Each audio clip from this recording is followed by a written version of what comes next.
What's going on? What's going on, film fam? Welcome to another episode of Let the Film Speak. I am one of your hosts, Chop. Here with my main man, Willie Jack. Willie Jack, how you doing this evening, dog? Hey, man, it's 7 o'clock. I'll talk about my dog, man. So I'm feeling good, feeling great, man. That's right, man. We're going to do the same as always. Y'all know what this show is, man. It's the recap show. We're going to recap each and every game from the Week 17 slate. Excuse me, I apologize. Your boy, again, you know what I'm saying? So I apologize, but I'm here, and I'm ready to go, you know what I'm saying? And that's just what it is, man. So I'm here, and that's what we're going to do. Also going to break down some performers of the week. So we're going to break those down to you. And then we got some other stuff to throw your way, too, man. We got some treats. We coming on the end of the season, man. So we got some other stuff to throw your way, man. But before that, we got to go through the house rules. The house rules are the same as always. That's like, that share, that subscribe, and also hit that notification bell, man. Be in the know. Holler at your partners, man. Let them know what's going on when y'all step up in the building, man. And of course, like I said, be in the know of what we got cooking. That's how you, for sure, will not miss anything that me and Willie Jack got coming up, man. You do all those different things, and I guarantee you, we will not let you down. Announcements, Willie Jack, announcements. Come on with it. We got a champion on our hands, man. We got a champion on our hands, man. And Willie Jack, I got it to you. You know what I'm saying? Because everybody you was rooting for, you know, and picking. Hold on, first off, put your hands down because you was in the same league, man. So you can't play. It was some extenuating circumstances. You know what I'm saying? Oh, okay. Hey, man. Well, congratulations to day one game, man. Jarrell came out top as the fantasy with a 2023. Hold on, what got 13 from? The 2023 Let Them Speak Fantasy Football League champion, man. After a full season of Sierra just kind of sitting on top, you know what I'm saying, taking care of business against everybody, Jarrell is the one that came out on top, man. So congratulations to Jarrell. Day one game, Eagles fan, man. He came in with the champion, man. So congratulations to you, big dog. Yeah, shout out to my dog, man. Day one game holding it down, man. Appreciate you, big dog. I mean, you know what I'm saying? I had to live vicariously through day one game. You know what I'm saying? So, hey, I'm happy for you, big dog. Absolutely, Willie Jack. Hey, but all the leagues ain't done, man. We still got that weekly pick 'em, and we got one more week of it. All right, one more week of it. And this week is probably gonna be a bit tricky than most because you got players sitting out, you know, players resting before the playoffs. There's a lot of stuff going on, man. So you're gonna have to be real strategic when it comes to this weekly pick 'em, man. But last week, man, we got ZB Zach the Mac. He finished up top, man. He finished up the first with 10 wins. Right behind him with 12 was Pick 'em Then Stick 'em. And then right behind Pick 'em Then Stick 'em was Sequoia Queen, man. She finished with 11, man. So 13, 12, and 11. That's how they finished last week. And as far as your overall standings, Pick 'em and Stick 'em finally took over first, man. Finally took over first place with a total of 168 wins. Sierra right behind him with 167. Sequoia Queen in third, with 159. And then actually tied for third with you. Both with 159, man. So that's kind of where we stand as of right now. It looked like this is just a two-man race. Let's just be honest about it. This is a two-man race. Man. Unless somebody forget to pick their teams this week, there's no chance that, you know, I have, Willie Jack have, you know what I'm saying? Unless somebody you've been out of it since about week 8. You know what I'm saying? Your season ended a while ago, my boy. Hey. Anybody asked you all that, man? Anybody give you when I was out of it? Everybody did that, man. It's all good, man. It's all good. But those are your standings. We got one more week.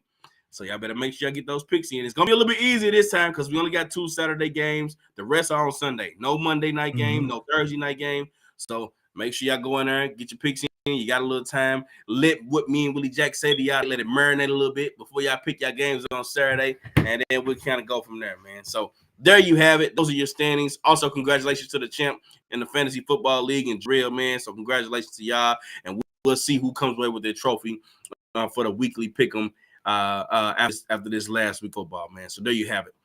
Now, Willie Jack, let's jump into some news, man. And the first news, a little bit of bad news, man, coming from the Miami Dolphins. After a couple weeks of losing one of their best pass rushers, I don't know if you would call him the best pass rusher, but that was a very good pass rusher in Jalen Phillips. Now they lose their other top pass rusher, and he's now out for the rest of the season with a torn ACL, suffered this past week against the Baltimore Ravens, man. Willie Jack talking, man. Dang, it's bad news, man. No, it really was, man. It's already the game got out of hand, anyway, and so I mean it's already a blowout. And then now, not only do you have to, leave and go back home to lick your wounds from getting, spanked like you did in a big matchup, now you leave without, like you said, man, one of your top pass, the best pass rusher left on the roster. Just like you said, you already lost Jalen Phillips earlier this year, and so now Bradley Chubb, his running mate, his, the guy on the other side, now you lose him. So that's terrible news, especially with a huge matchup this coming week against Buffalo. The division's on the line in this matchup with Buffalo this coming Sunday, I believe. And so definitely already need all hands on deck, and now you lose another key piece to that defense. So, man, that's massive. And especially in a game in which you've got a Josh Allen that loves to run around and use his legs. And so getting as much pressure or containing him is going to be paramount anyway. And now you're down Bradley Chubb. So that's a huge blow and definitely had a terrible time to suffer it. Yeah, terrible time to suffer it. And then, of course, like you already mentioned, in the terrible matchup, man, it was almost like, I'm not going to say icing on the cake because that's a good thing, but it was just like the when it rains and pours, like what else? Yeah. There you go. And I appreciate it. See, that's why I got you. My dog, come on, man. When it rains and pours, and so you suffer that tough loss, and then on top of that, you lose one of your best pass rushers, man. So just a bad day all in all, and going into this last week of football, man. So with you there, Willie Jack. On to some other news, man. GM David Tepper, man. David Tepper fined $300,000 for throwing a drink at fans, man. I don't know what's going on here, man. I don't know. Talk to me, Willie Jack. I don't even what. Come on, man. This is crazy. And this was crazy too, bro. He was a minority owner with the Steelers before he left and purchased that team from the Panthers. And so I'm almost, I feel like bro, you know better than this, bro. You came from the best. You know what I'm saying? You had the best example. So I don't know where he learned this from, bro. He didn't learn that in Carolina. He didn't learn that in Pittsburgh. But yeah, man, Dave Tepper is doing his best to replace Dan Snyder as the worst or most outlandish owner in the league. You know what I'm saying? Now for different reasons with Dan Snyder, but yeah, just his whole the way he's, I guess, conducted or carried himself. Now he hadn't did anything like this, but just his whole, in this short time, he's already got the wrong style of reputation, I guess, as an owner. And it's been 2 years now, 2, maybe 3 years. He's changed coaches, I think 2, 3. Has it been 4 times? You know what I'm saying? Already, the whole, I mean, just the word around town, I guess, coming out of that Panthers organization and the handling of David Tepper, and then I can't imagine Jerry, you know what I'm saying, and Jerry, you know what I'm saying, throwing drinks and for everything that Jerry's done, I can't imagine him throwing a drink at a fan. You know what I'm saying? Fans leaning back into the box talking stuff because y'all getting waxed. You know what I'm saying? 26-0, you're getting, you know what I'm saying, down there 30 balled. And it gets you to the point where you throw a drink. So that's just definitely conduct unbecoming or whatever they want to call it. And yeah, $300K, bro, a little over a $250,000, boy. I hope he hit dude in the face with it. That's a $300,000 drink he just threw. So I hope he called Buddy square in the face. Because that is a $300,000 drink. But the crazy part is it's less than 1% of his $20.6 million net worth. That's crazy. Oh, that is crazy. He ain't sweating it. It's annoying more than anything. But that's it. That's it, man. Yeah. It's annoying. But yeah, it goes to show you, like, for me in that situation, man, it's like nobody's better than anybody. But if anybody should know, a GM or owner should know that this is the type of stuff you have to put yourself above. You have to like what did I think it was Yo Gotti who said, man, guys taking shots at God, you know what I'm saying, shoot in the air, like you can't hit him. You know what I'm saying? Not comparing this guy to God. That's not what I'm saying. But I get at a certain stature, man. Certain things shouldn't bother you at all. You know what I'm saying? Regardless of what they say, it's like, hey, bro, what are you talking about? What are you talking about? I appreciate y'all, man, for coming to the game and support us. But whatever, man. You know, but hey, man, that's each his own, man. I don't know. I can't break down that full story, but that's just a crazy incident by and bad. Go ahead. No, by an owner, and I think you're right. You're right on track with that, because think about the standard we hold players to. You know what I mean? Yeah. We've seen players fined for getting stuff thrown at him. And then, you know what I'm saying? Or most obviously, let's say in the NBA, Ron Artest and Steven Jackson and those boys getting into a fence, running that the was stands. all out rumble right there, boy. Them boys are rumbling. You know what I'm saying? But the thing about it is, we lucky he grabbed a drink. What if he grabbed it? What if it was his cell phone? He smacked Buddy in the middle of the forehead, hit him between the eyes. You know what I'm saying? Or if a laptop or tablet that could have been on the desk. You know what I'm saying? Like, it's just like, as an owner, like, this is extremely embarrassing, I think, for the rest of the ownership, for sure, because, you know, the NFL is all about protecting the shield, the brand of the shield. You know what I mean? And so nothing's bigger than the shield. And so now, like, man, this is terrible. It's terribly embarrassing for David Tepper, for sure. But yeah, if I'm another owner and we get to these ownership meetings, I guarantee it's gonna be some stern talking tos from some of his not superiors, but some of his Confederates or whatever, you know what I'm saying? And then just like I said with the last situation, Willie Jack, when it rains, it pours, comes off of on the same game where you lose 26-0. You know what I'm saying? Like, it's just crazy, man. It's just crazy. But no doubt. Moving on, Willie Jack. That's the news that we got today, man. You got anything else for me, Willie Jack? You want to throw away, or you good? You good to go? You good to start? No, I mean, I don't think there's anything major. I think we talked about, like I said, little bumps and bruises around the league. C-Mac's gonna sit this last week just to nurse a calf strain as they get ready for the playoffs. Harbaugh finally came out and said that Lamar's going to go ahead and sit week 18 with nothing to necessarily gain. And so he'll sit this Sunday or this Saturday in their last regular season game. Tyler Huntley will get that start. So like I said, other little kind of bumps and bruises like that. But no, I don't think there's anything else of note. Okay. Well, if there's nothing else of note, then Willie Jack, how about you go ahead and give me a film fam check-in, man? Who done rolled up in the building thus far? Oh, yeah, we got some of the members in the door already, man. First off, man, our dog ZB, Zach the Mac. First one through the door today, man. He said happy week 18 to everybody. Appreciate the love, homeboy.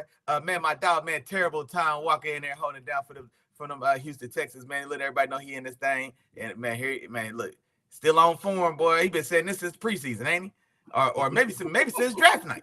It's been Texas since he's nothing if not consistent. Hey, I appreciate you, my dog. The Texans been winning the Super Bowl since for a minute. Since they became a franchise. He been waiting on it. Then, yeah, man, Mom Deuce in the building. Appreciate you, lady. Have a blessed show as always.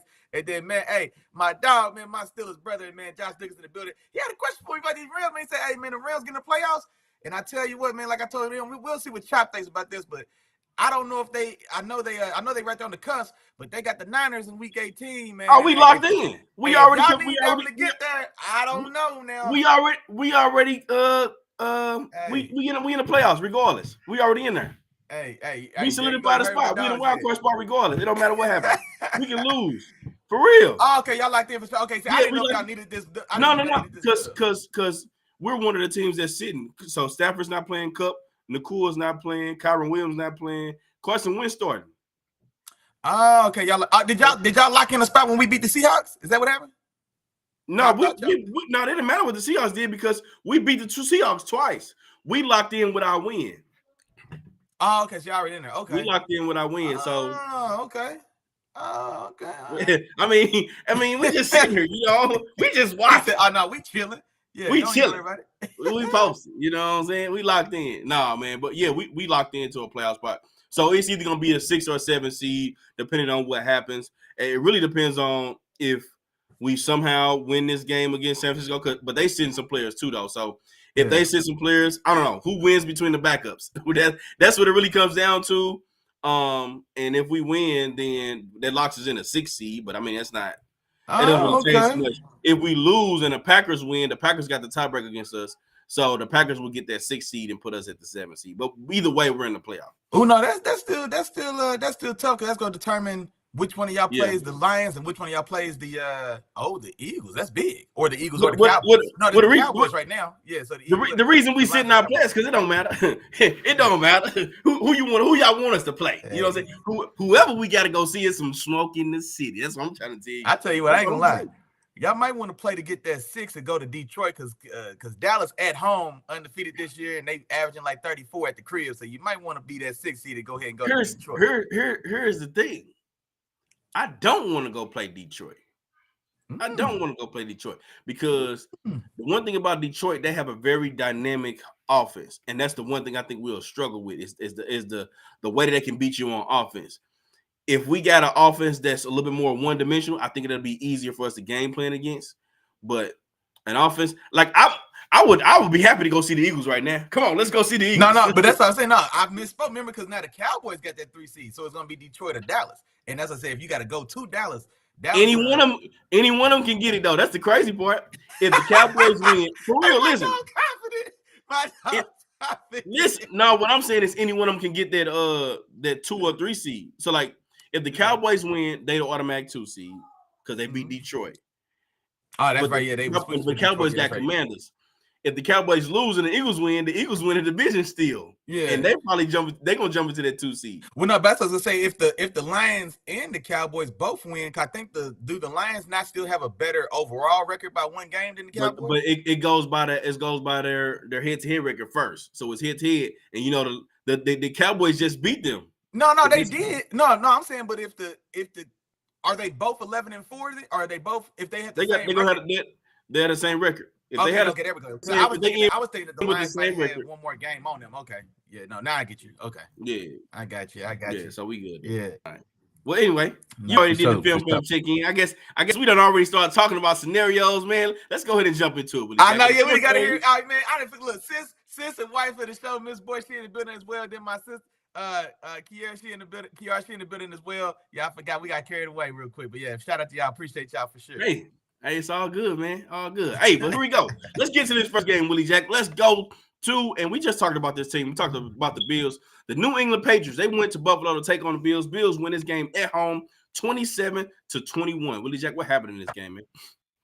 Man, I mean the Bills scraped by with a victory, man. But this was an ugly game if you the Bills. Like this was a very ugly game, man, for Josh Allen and the rest of that Bills team. And so I guess let me go ahead. So Josh Allen finishes this one 15 for 30, 169 yards. Doesn't throw a touchdown, does have an interception in this one, but does get 2 rushing touchdowns in this game with 11 carries for 44 yards. Quiet day for James Cook as well, 48 yards on only 16 carries. And so just all around offensively, this is a very rough day. Now, what kept them, I guess, in this game for sure, definitely, is going to be that defense. 3 sacks in this one, 3 interceptions, a forced fumble.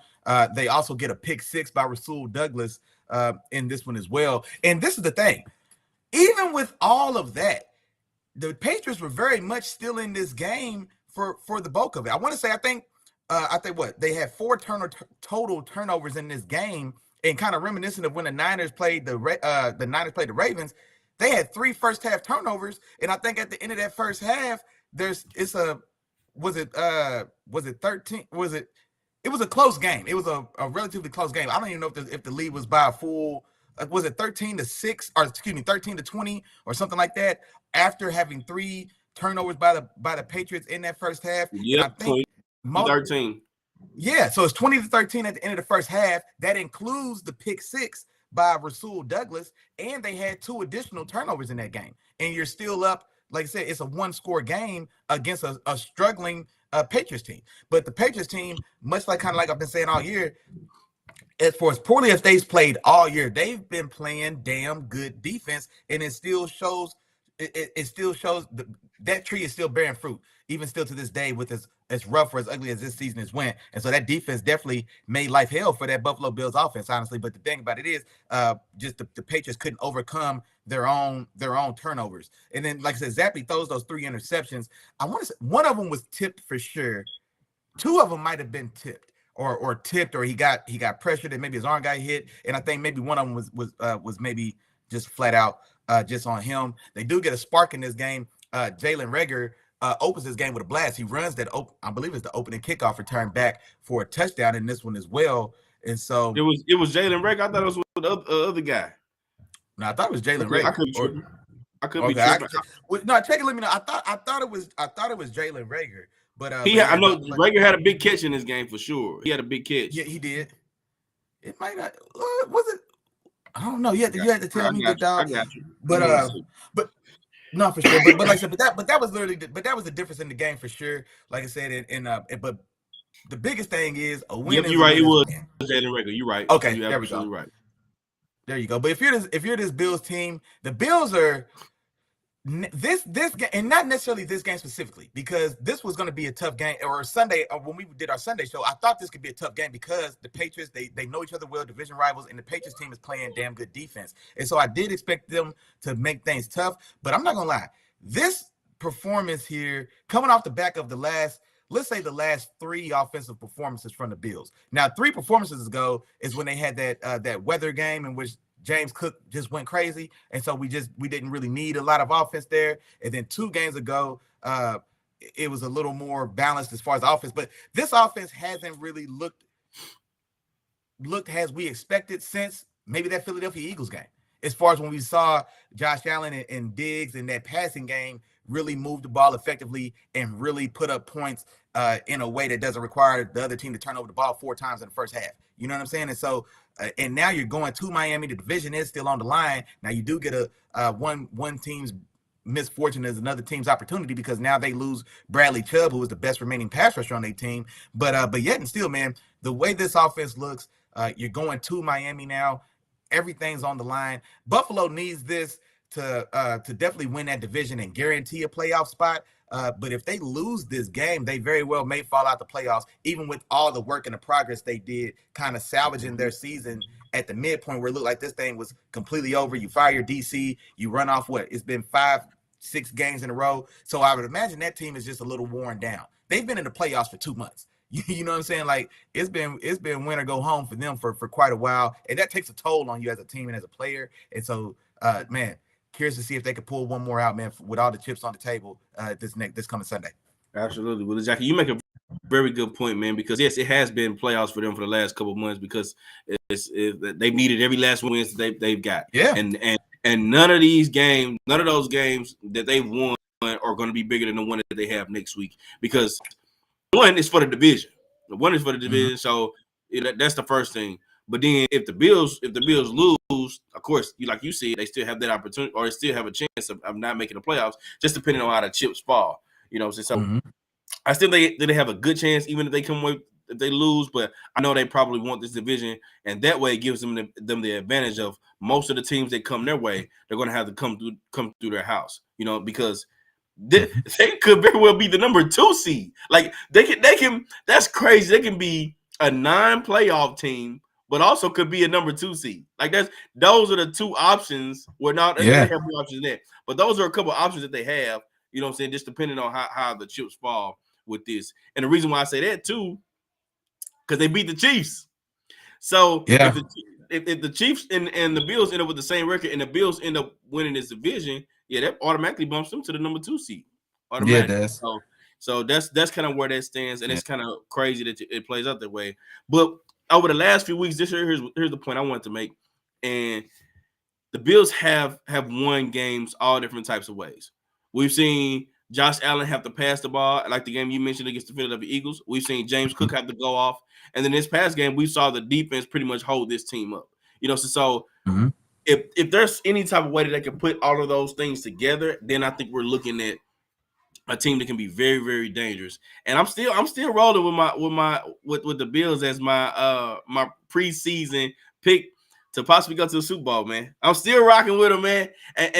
And I don't know how confident I'm feeling it, but it's more so because, hey, man, when you got to take it and it's still alive, you got to ride it out. You got to take it and ride it out. Go ahead. No, I was just saying, I was right there in that same boat with you. I think, we both, and we do those preseason predictions in the blind, so we don't know what each other are going to say. And we both had Buffalo going to the Super Bowl. So, I'm right in that boat with you, big dog. Yeah, man. So, hey, I'm going to ride till the wheels fall off, man. It was be nothing more than I would want to see than Josh Allen come turn it on, hit a different gear, and run through these playoffs, man. I would love to see that with coming away with a number 2 seed. So, I'll be looking forward to that. But yeah, man, like you mentioned, you already hit all the points. Patriots came, their defense was playing lights out. They smothered the Bills' offense. Josh Allen didn't play his cleanest game, and the Bills with their defense, it led them to this victory, man. So shout out to the Bills and them being able to come away with their W this past week, man. For sure. Gotcha.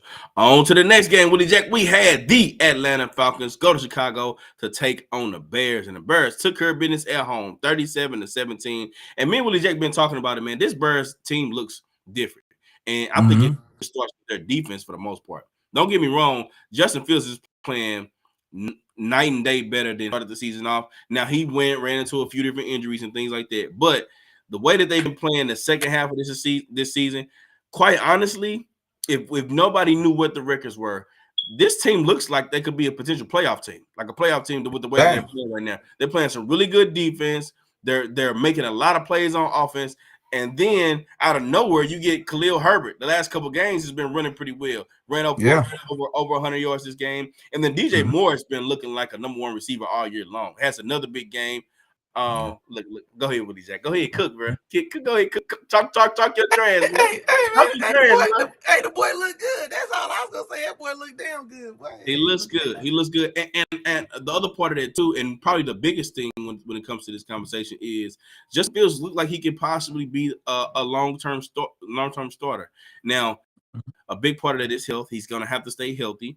But with them solidified with the first overall pick, they have a great chance to build. You know, they have options.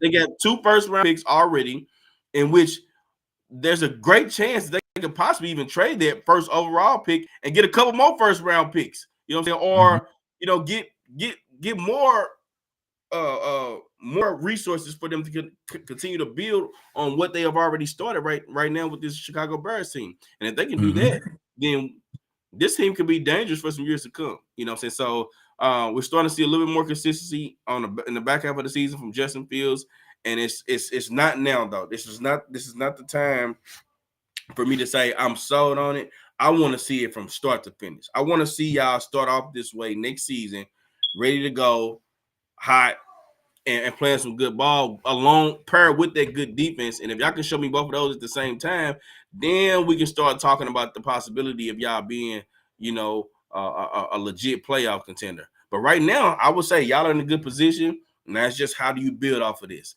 Eberflus, who are you? You know what I'm saying? Are you the coach that everybody thought you was at the beginning of the season? Or are you that guy that you've been looking like the last few weeks? You know, and from what I've seen, it looks like you're a very competent head coach from the last few weeks. So who are you? I want to see good Eberflus for an entire season. I want to see that consistency, because if we don't see it next year, then it's a good chance that you're probably going to be out of the door, especially with what y'all going to be able to build with in this offseason. So if you're not able to put something together and get to the playoffs next year, I think that may be it for you. And the Falcons, they just keep shooting themselves in the foot, man. Keep shooting themselves in the foot. A bunch of turnovers in this game. Yeah. Can't consistently play clean ball, but yet they still have an opportunity to possibly make the playoffs or win this division. I hate that. That NFC South is just an ugly division, man. It's ugly, an ugly division. It's ugly. Not a division I want to see, Willie Jack. But go ahead, man. No, and I agree with everything you said there, man. Justin Fields to me is and I think we were both fans of his game for sure. But no, he's definitely hit a different gear here of late. 20 for 32, 268, 1 touchdown, no picks, 11 rushes, 45 yards and a touchdown. But some of the plays, the way he makes some of these plays, he got out of a sack where he shook off a sack from, it was, I think Bud Dupree had him. Grady Jarrett may have also had it. He spuns and gets out 20 yards later. You know what I'm saying? We getting out of bounds for a first down. He threw an absolute dime. The touchdown he threw in the left corner of the end zone to DJ Moore over Jesse Bates, who's in great position. And Jesse Bates is playing like all pro. We've been talking about for probably 12 weeks now.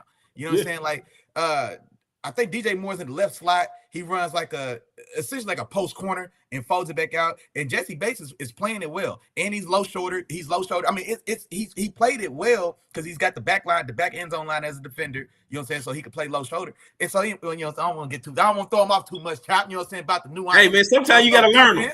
You got to, like my daddy used to say, man, sometimes you got to learn them. I'm going to learn you today. I'm going to learn you. So I like Jesse Bates positioning there. You know what I'm saying? Because of where he is, he's squeezing him. I mean, and it had to be a perfect pass. And then DJ Moore credited him as well. I mean, it was an excellent catch, getting your toes down within 6 inches of the back corner, top left corner of the end zone. Phenomenal catch. Excellent throw against a premier defender. You know what I'm saying? Jesse Bates is going to be an all-pro this year. You know what I'm saying? So he's making these are the throws that he's making with more and more. I'm not going to go as far as to say regularity, but these used to be the flashes that we would see, you know, once every 20 plays. Well, now we get to see these once every 8 plays. You know what I'm saying? Because he's throwing darts out here. You know what I mean? Now he still may miss one or sell one a little high or whatever's the case, but man, he's a guy that can really that when he's on can really put the ball where he wants to. And yeah, just like you said, man, I'm a little sad to see. I'm wondering what this team could have looked like right now with this type of momentum on offense and defense going into the playoffs, because they dug themselves in a hole to start this season. But then once it clicked, once they got themselves out of that hole and moving forward, Montez Sweat coming over from the Commanders, really helping to transform and just shore up everything they needed, shore up the rest of what they need on that defense. And they've been playing fantastic football. And so it's a shame that we don't get to see them continue, because I think, like I said, this is a team.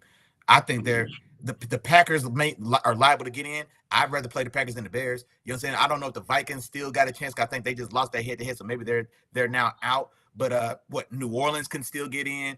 Tampa Bay can still get in. You know what I'm saying? Even though with the loss they just took. I mean, but I think this is a team that's playing better and more dangerous than a lot of these other teams that are going to make it as the 6 and 7. And I think they're just as dangerous as your Rams. You know what I'm saying? Your Rams are playing really good ball. And I think they're just as dangerous a team as your Rams are right now. I would have to agree with it, Jack. Even though I don't agree with a lot of things that people say about the Rams, that one I can probably rock with, man. And my boy Zach DeMac came in with a comment, man. He said he thinks Fields should be the guy moving for the Bears moving forward. Either trade that top pick for a bundle, or draft Marvin Harrison and really set him up to succeed.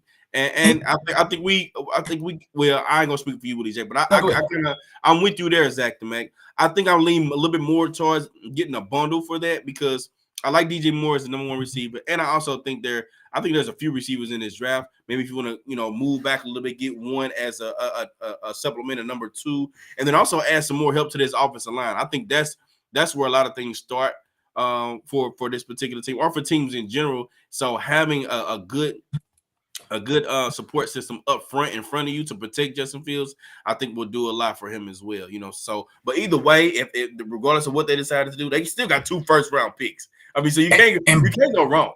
And both of them, they're 2 top 10 picks. They got the first pick, and right now they have the 10th pick. Now, another win this weekend, maybe they drop to 11, 12, depending on what happens with the Raiders and the Vikings. But right now they've got 2 first-round picks. And honestly, I mean, we're fans of Fields, and so I'm a fan of the talent and what he could be and we could build. I would say keep him, and then, like I said, trade that number 1 pick, and especially in a year like this year. We've seen 22 backup quarterbacks or something like that start or enter. My dog ran off a list like a couple weeks ago. I think there's been like roughly 22 backup quarterbacks play this year and start meaningful games in a grip of games, not just kind of spot duty and a half. Like, there's backups playing the predominant most of the season for a lot of these teams. And so there's going to be some backup quarterbacks starting for teams in the playoffs.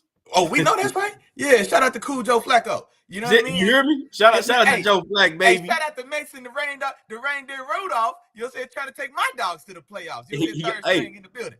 And so Gardner Minshew was in that conversation. Gardner Minshew could possibly be there. It's a lot of guys, man. It's for sure. And so with this being such a strong quarterback draft, especially, like I said, we've seen some ugly ones in the last few years. We got Kenny Pickett because it was the pickings were so slim in the quarterback position that I wound up with Kenny Pickett. So with this being such a deep quarterback draft, you've got Justin Fields, who is a budding superstar. You know what I'm saying? And so, and I like the momentum you're building. If you're Matt Eberflus as well, you've already been in that building for 3-4 years now. I don't know if ownership's going to give me 3 more years to start over with Caleb Williams, because I don't know how much they liked me after these first 3. It took me so long to kind of figure it out with Justin Fields. And now that we've kind of got out his way and kind of, like I said, not try to put his square peg in our round hole, and maybe now we've compromised a little bit. Now look what we're doing. Well, what if we did this a little sooner? So I don't know if they have enough time in that organization to start back over. And so, yeah, trade that pick, get you 2 more firsts, 2 more thirds, you know what I'm saying, or whatever else you're gonna get for it. And man, and especially in this draft, man, you can go get you a Marvin Harrison, go get you a Malik Neighbors from USC, get you a Romo Dunze from Washington.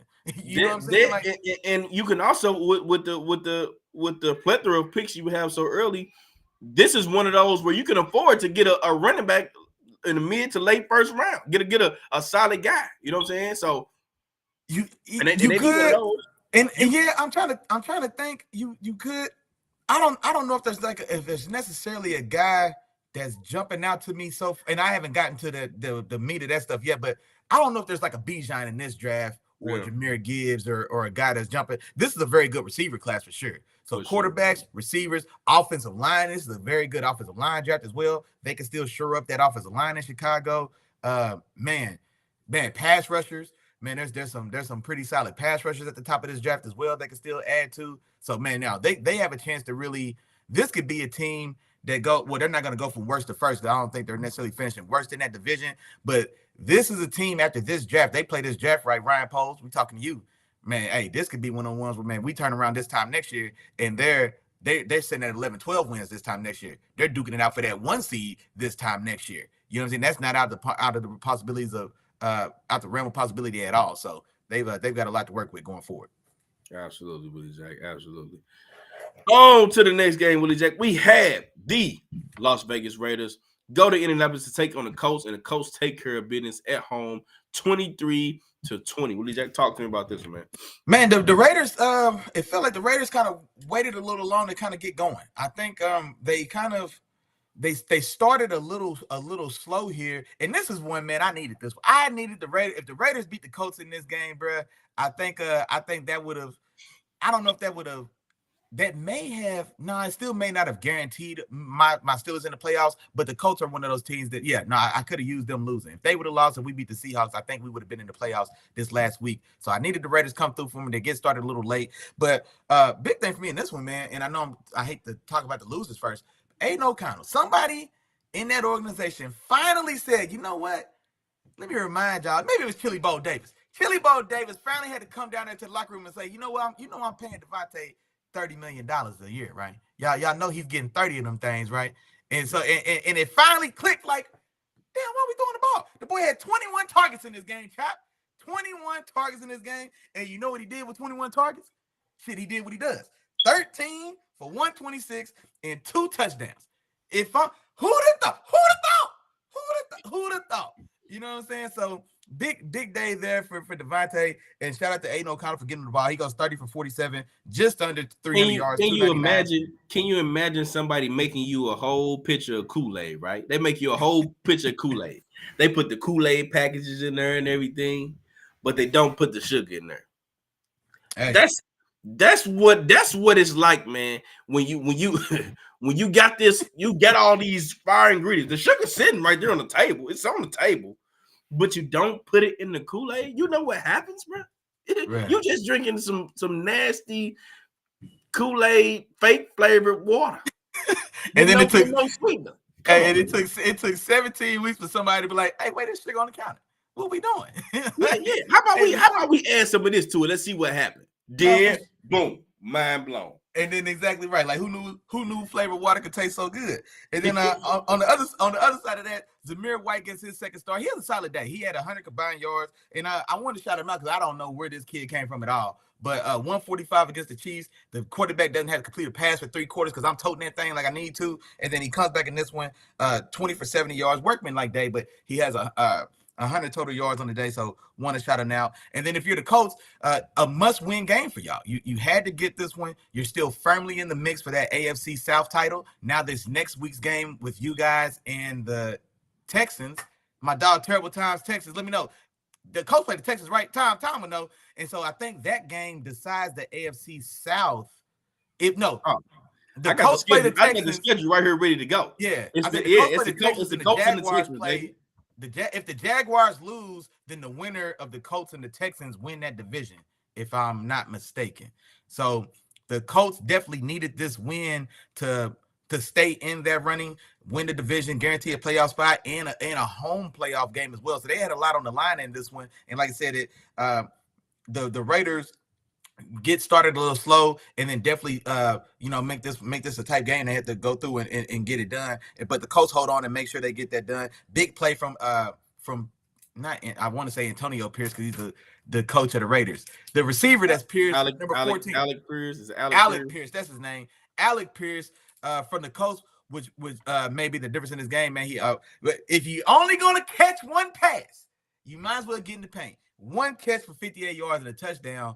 So definitely a big splash play that, like I said, that those are the type of plays that stand out to me. Because like I say, it's a single shot, a shot play, a splash play. And those are the plays that oftentimes are the difference in the games. That coupled with the turnover margin. But yeah, you get that one shot play from the Raiders, and like I said, man, that may have been the difference in the game for y'all, other than y'all getting a slow start. But big win for the Colts, and like I said, they've got a chance to win this division next week. Gotcha. And this is actually what you get when you get mistake-free football from Gardner Minshew. You know what I'm saying? Yeah. The one thing we've been saying over the last few weeks is that Gardner Minshew is good to make some mistakes. He's good for a few mistakes, and if he makes those mistakes, that's what oftentimes gets the Indianapolis Colts in trouble and in positions to where they could possibly lose these games. But he played a turnover-free game this game, and when you're able to do that, then you find yourselves up 20-0 in the third quarter. You know what I'm saying? So that's what the score was at that point, and it was pretty much all but over. And like you said, Willie Jack, it was just too late. But the Colts are capable, man. They're capable. Minshew can throw the ball. He can throw. Oh, yeah. That's where the Minshew mania and all that stuff came from back when he was in Jacksonville. He can do that. They have a good run game when Taylor gets going, which he was a huge part in this game. Running the ball in between the tackles and keeping the chains moving, and he got a couple of touchdowns. You know what I'm saying? So this helps take pressure off of Gardner Minshew. So all these things could actually work together to their benefit. And the part of the reason why they still have there's still a possibility for them to get into the playoffs. And if they do get in the playoffs, I think this is going to be their recipe. This type of game here. Let's run the ball, and have Gardner Minshew, you know what I'm saying, pass when need be, or pass off of the run game, not run off of the pass game. You know what I'm saying? And if they're able to do that, that eliminates mistakes, and I think they'll be all right, and they'll be able to compete for sure. I think they'll be able to compete, and that's all you ask for. That's all you ask for. And yeah, I mean, like you mentioned everything else, and you started out with the Raiders, and they try to do everything in their power to come back and win this game, but just a little bit too late, man. A little bit too late for them to come back and do anything in this game. And the Colts end up taking care of business, man. No doubt. Absolutely. What do we have in here, Willie J? Do we have anything? Are we good? Okay. All right. On to the next one, Willie Jack. We had the Los Angeles Rams, man. My boys, the Los Angeles Rams. They go to New York to take on the Giants, man, and a close one. A game I feel like shouldn't have been as close, but the Rams solidified a playoff spot all in all, man. They solidified a playoff spot. This game wasn't pretty at all. But like I said, this was exactly why I was worried about this game. When I gave the analysis, you did say that. I said that I'm worried about this game, Willie Jack, and it was for those reasons, man. We came out, we weren't protecting the ball. I feel like we came out a little lackadaisical. Like it wasn't clean football from the Rams. You know what I'm saying? And then with the Giants, kudos to the Giants. What they tried to do in this game was make us methodically move the ball down the field. Like I think our first two drives was a total of about 19 plays, 11-play drive, then an 8-play drive. I think one led to a touchdown, one was a field goal, but they made us go through a lot of plays. They tried to eliminate the big plays early in this game, which forced us into a few mistakes. A fumble, I think we had an interception, and it just wasn't a clean game, not by Stafford and not by just our players in general.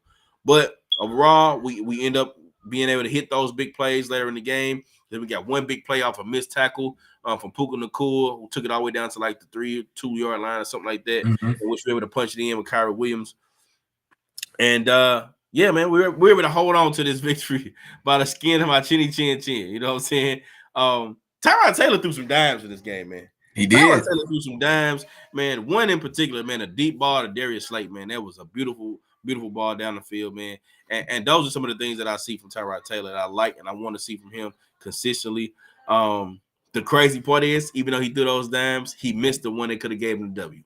It was the two-point conversion that he threw right in front of Saquon Barkley. He threw it right behind him. It was just one of those.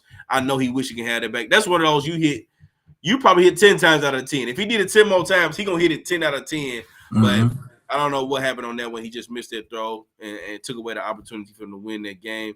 But then still again, they get the ball back, go right back down the field, and they missed the field goal. So they still had an opportunity to win this game.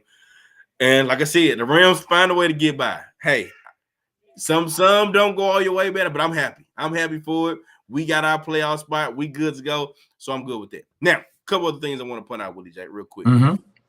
Just some interesting things, just to give my guys their kudos, man. I feel like I ain't give my guys enough kudos throughout the season, man. Kyron Williams, first and foremost, he missed 4 games this year. is second in rushing touchdowns, only behind Christian McCaffrey. Kyren Williams has 12 rushing touchdowns to Christian McCaffrey's 4. Okay, and he 14. Had another 14. I said 4. My bad, but 14. And he had another, and he's also second in rushing yards, with almost 1,200, right behind Christian McCaffrey. You know what I'm saying? So Kyren Williams has been a wonderful season, and I think these guys will probably be neck and neck in terms of total yardage. Well, total rushing yards. I'll say that because Christian McCaffrey has gonna sit next week, yeah. But like they'll be really, really close. And I don't think other people have been understanding the type of season Kyren Williams has been having. I mean, Kyren Williams has been balling out, and they had 3 more touchdowns today. Puka Nacua, want to point him out, 4th in the league in receiving yards, man, as a rookie. Over 1,400 yards, man, and he had another 100 yards in this game today, man. So big game for Puka Nacua, man. And man, we got some things to work with. I'm happy with where we are right now, how we came. And you know, if nobody else knew who was the first guy to give y'all the name Puka Nacua, that's just one reason why y'all should have been listening. But see, look, couldn't nobody else pronounce it. See, that was part of the problem. Couldn't nobody pronounce it but you for about 7 weeks.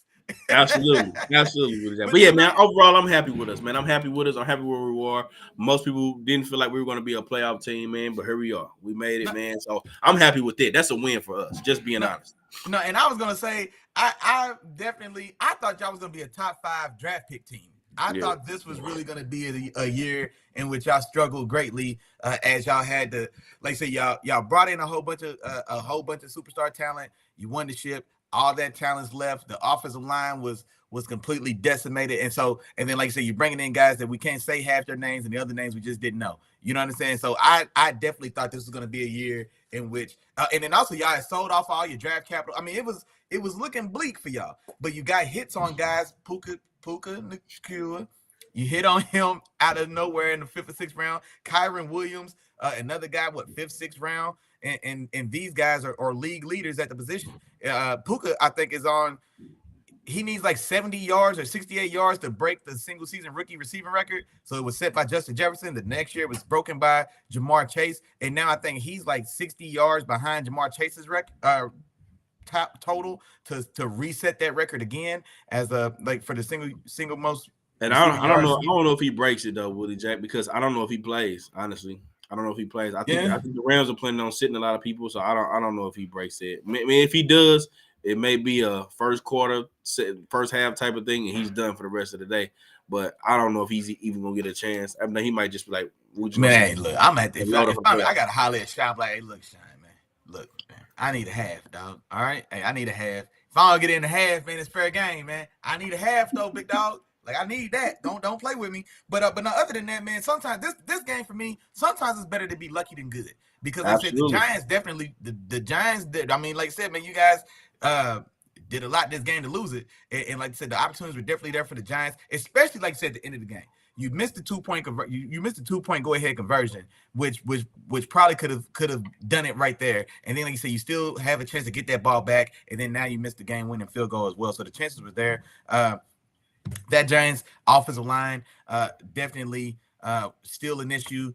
Y'all were all over the quarterback. Rookie Kobe Turner, man, shout out to you. I did not think he was I didn't see him as a nose tackle when he was coming in from Wake Forest. I remember looking at him. He has 2.5 sacks in this one.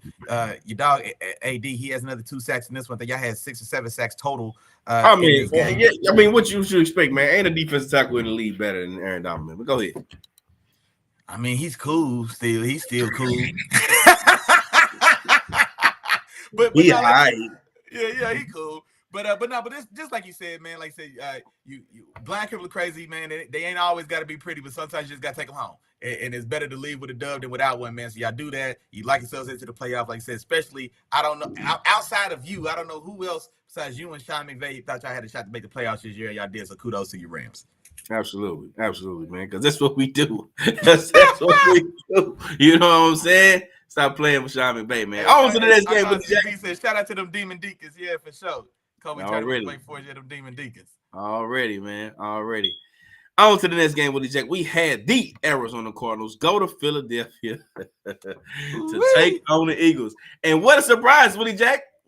when you did the film check-in, I thought you was gonna say player from the Himalayas. I thought you was gonna say Jarrell. I even gave Jarrell a shout out for his championship in the fantasy football league. Hey, where is he? It's been a pattern now. I don't think we didn't see none of them Bird game members. Them Bird game members ain't flew around here in quite a while. I don't know what's going on, Willie Jack. You know what I'm saying? It's been a little bit, but no, this game here, man. Kudos to those Cardinals. Kudos to the Cardinals, and definitely, man. There's been a lot of smoke around this Eagles locker room and things falling apart, or maybe you know what I'm saying, the wheels starting to come off internally. And now I think we can see where there's smoke. Now there's fire. You know what I'm saying? That old saying's coming true, because now there's a problem. There's a problem in Philadelphia, because you got flat out. They got this score. They were leading this game, and this score was a little lopsided or backwards to the way the game looked and the way the game felt. It felt like Arizona. 21-6 at half, bro. Yeah, 21-6 at half for the Eagles, but I don't think that they didn't outplay the, like 21-6 maybe think they're in fair control and dominating the first half of that game. It didn't feel that way. The Cardinals definitely were moving the ball in great chunks. They shot themselves in the foot a time or two. I think Kyler throws an interception they weren't in the red zone, but I think the interception was on the. It was close. It was close. Yeah, like I said, so it was, so they had a couple mistakes there. But here's the thing about this as well. And this was one of those, not revenge, but not Steichen. Who's the coach in Arizona? Gannon. Steichen's the one Jonathan Gannon. Gannon makes his return to Philly, of course, the defensive coordinator, and they are missing him sorely. They're missing both those coordinators sorely, but they're missing him sorely, especially on defense. And so he's going back home. And so, little brother gets to come back to the crib, and he gets to throw hands with with big brother. And he took full advantage of this. And so you get a massive day for James Conner, 26 for 128, and also has a receiving touchdown in this game. Well, in a touchdown rushing. Also has a receiver touchdown. The receiver touchdown was extremely impressive. One hands that boy. You know what I'm saying? Like, I'm trying to think who, I don't know if it was one of the linebackers or one of the safeties, but very, very impressive snag to go get that one hand and gets that, ties the ball game up. I think that was the game tying touchdown to make it 28-28. And now here's the thing about that as well. They went for it on fourth down to tie that ball game up. It's 4th and 4. They're down 21-28. And so they go for it on that fourth down. They get the touchdown to James Conner. I'm pretty sure that was James Conner's touchdown reception with one hand. And they tied it up 28-28. And then, not to be outdone, like, oh, you thought I was finished. No, onside kick. You know what I'm saying? Now, they don't get that onside kick. They don't recover it. But they go for the onside kick. He's playing nothing to lose. We came here to win. You know what I'm saying? And we're not going to, like I said, 28-28, we could have kicked the ball away and try to play for it. No, let's go get the game. They don't recover it. As fortune may favor them, they not only they get the they keep Philadelphia from scoring. Philadelphia gets the field goal, and so they go up to 31-28 now. And then of course they where is that there? Yeah, then they go back. I was trying to see if I wrote down who got that game-winning touchdown from the Cardinal side. But either way, they definitely went out there playing with house money. This is a team that they're not in the playoffs at all. Like I said, they're doing whatever they got to do. This year starts ugly. Josh Dobbs, that whole fiasco, that whole thing. We get Kyler back week over week now. We've been seeing Kyler and James Cook since both those guys came back from injury, that they've been playing very well. They just don't have a lot of help. We know what's going on with that receiver room. I think the leading receiver in this game was Greg Dortch or something like that. Yeah. And so you got a guy named Greg Dortch and a rookie or a second-year tight end named Trey McBride as your top two weapons in the passing game. And with that all said and done, you still go out there and take a game away from last year's defending NFC champions. You know what I'm saying? The team who arguably could have or should have won that, or was in firm position to win a Super Bowl. And then you go in there in their home and you literally take this victory away. And then, like I said, on the other side, man, if you're the Eagles, something's got to give. You got to figure something out. 18 for 23, 167 from Hurts. Now, he does throw 3 touchdowns in this game. Does throw an interception as well. A.J. Brown, 4 for 50 yards. Devontae Smith, I don't know if he broke 40 yards total in this game. Julio Jones, one more day in the sun for him. 2 catches. What we say, Chop? If you only going to catch 2 passes, you might as well catch them in the end zone. You know what I'm saying? So 2 catches, 34 yards and 2 touchdowns. Hey, man, That's their problem. Julio Jones, they ain't made Julio Jones their number one receiver, man. I don't know what's going on with it, but go ahead. Oh, man, not number one. Oh, stop the presses. Stop the presses. Is he in the building? Fell through the building. Is he in the building? They wasn't getting Jarrell in this thing, man. I was just talking about the Eagles. They wasn't getting Jarrell. What's going on, boy? Matter of fact, still call you champ. The champ is here. Shout out to my dog, Day One Game Jarrell, man. The 2023 Let the Field Speak Fantasy League champion has entered the chat. We appreciate you, big dog. And I hate you had to come in here. And the first thing you hear is us talking about what's going on with your Eagles. Let me put the score back up. Let me put the score back up for him because that's so he can watch it. I want him to be able to see it. Yeah. And so and you know it's a good enough time. Let me surmise what's been going on here. Day One Game Jarrell. I hate to do it to you, but yeah, man, you guys are up 21-6 at halftime. But that and then now I found in my notes as well. So yeah, that's a little misleading. We get a 14-point swing there in that second quarter before halftime. Yeah, the interception by Sidney Brown, he returns it 98 yards for a touchdown. That's a 14-point swing in this game. And so, if we swing those 14 the other way, what's this, 42-23?